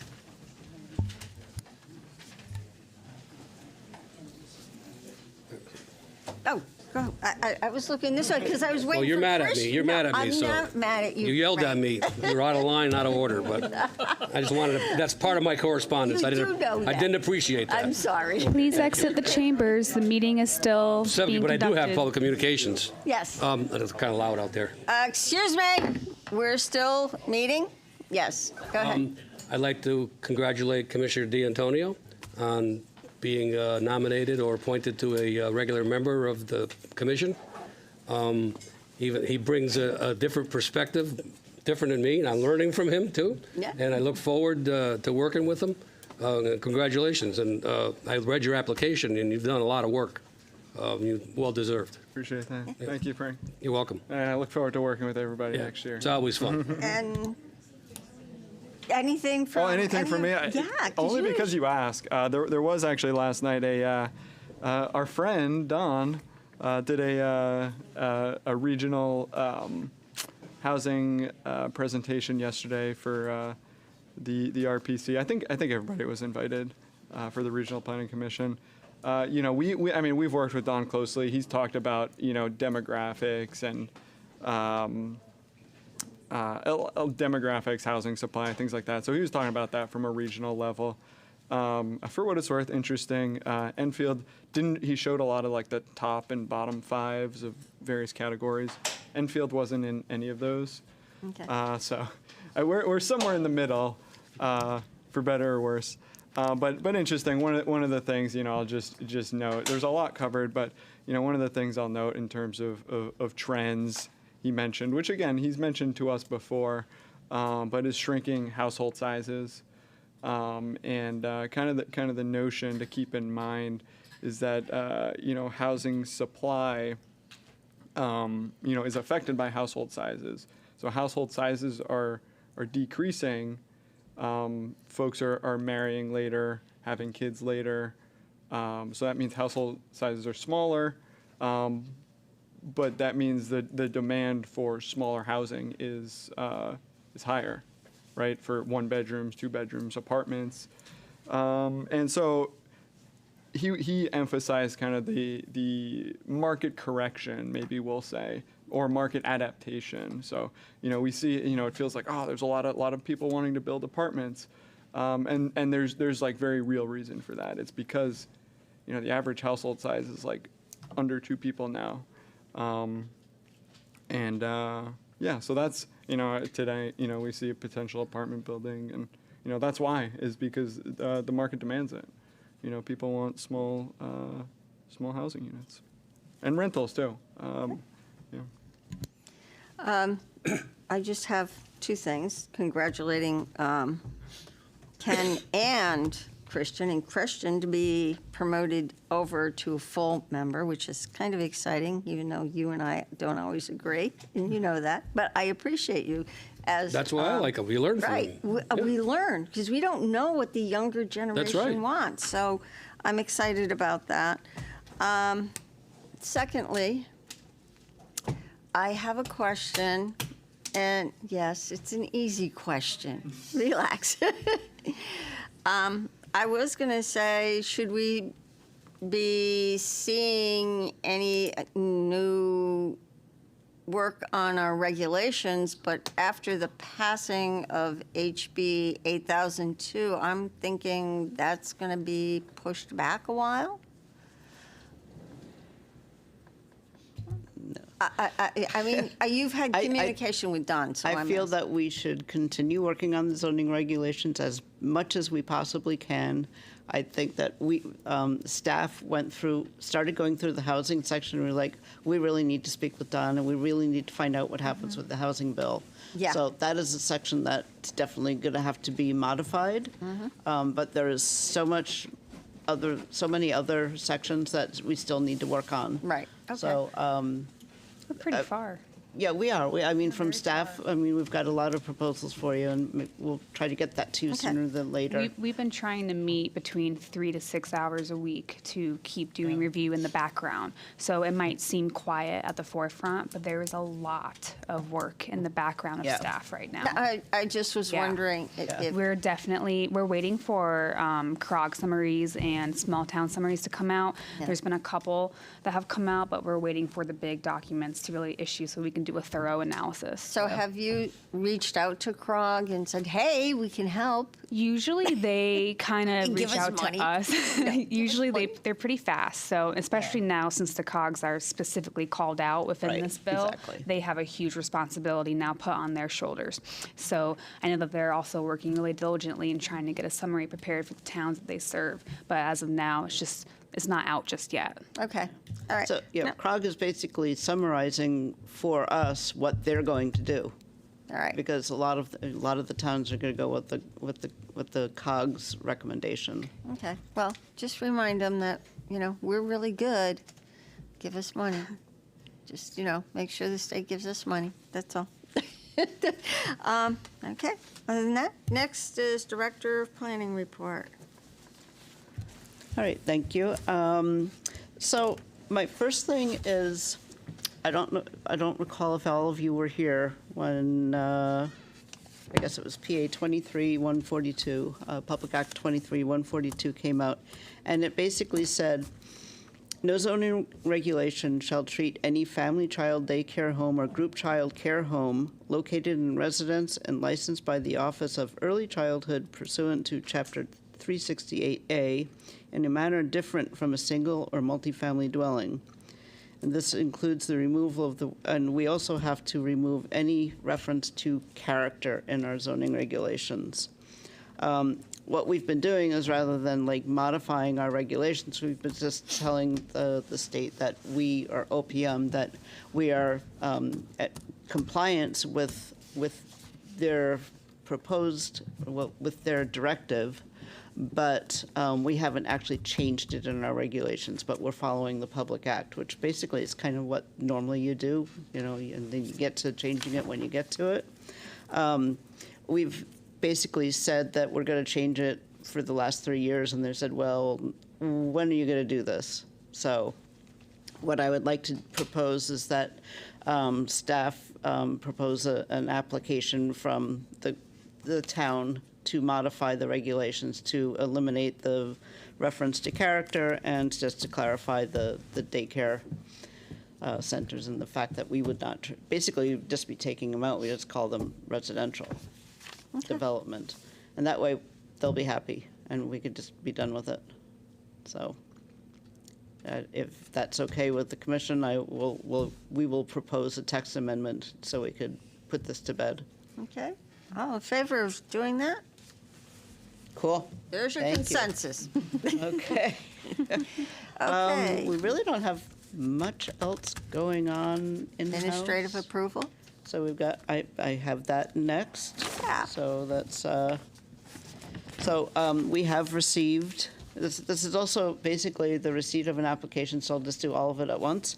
We've received application SPR 1961 for 35 Bacon Road, which is an administrative approval for modification to SPR 1881, which includes changes to the rear building parking, and related site improvements. When Stanley Construction Management, and the applicant is Amazon.com Services LLC, and the owner is the owner, and map 94, lot 65, I2 zone. I won. Sorry, I wrote it wrong. I won. Yeah, I was like, we don't have I2 zones anymore for the most part. So I just wanted to give you a quick summary of what they are proposing. So the original approved building was 810,000 square feet. Their proposed is 216,482 square feet. Significant modification to make it smaller. Loading docks, they're going from 148 to 15. Automobile parking, they're going from 410 to 280. Tractor trailer parking, they're going from 202 to 0. But then they are going up with van parking. So what ultimately is happening is, rather than having the trucks coming in and coming out as a major distribution and warehouse center, they're going to have, this is the last mile. So people will come in, they'll get hired, they'll come drive to the site. Some of them will use their own vehicles to transport the materials, deliver them to wherever they need to go. But most of them will actually park their car, then get into a van, and then that van would go out, do the distribution, and come back, and then take their car away. So the biggest change as far as any impact, and it's not necessarily an impact, I haven't looked at the traffic study yet, but it's going to be more vehicular rather than trucks. So overall, the impact to the neighborhood and everything should be substantially less than what was originally approved. So I'll have an analysis for you, and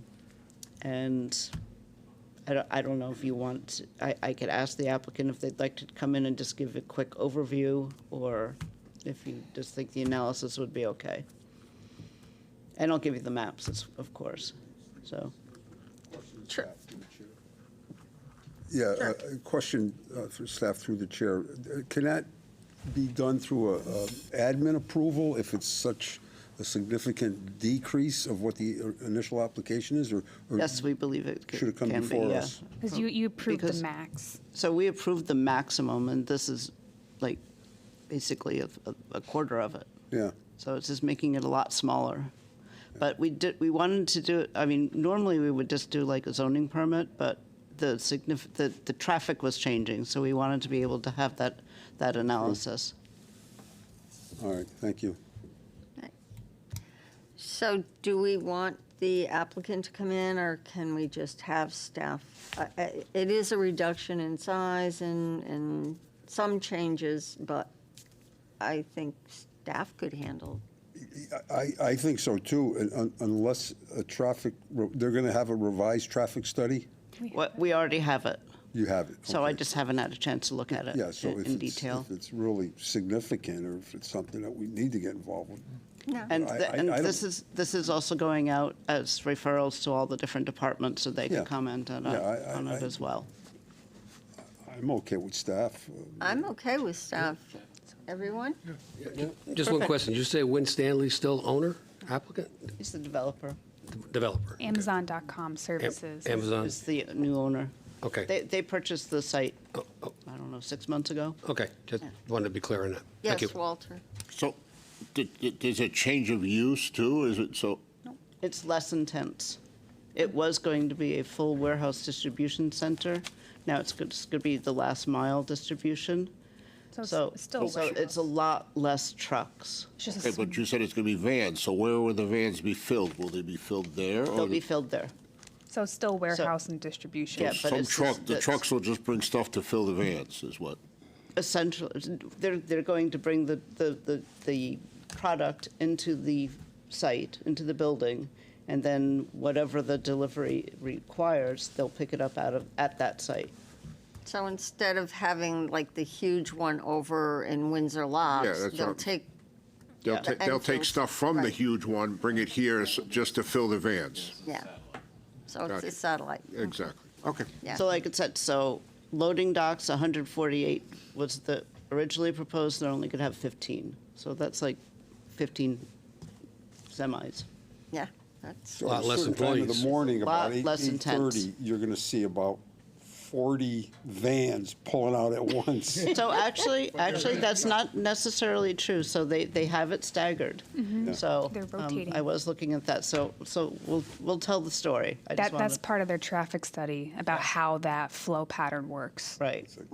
Every time I go down 91 in the morning, right from Route 20 getting onto 91 heading south, all of a sudden I see about 18 FedEx Oh yeah. right there in front of me. I'm like, wow.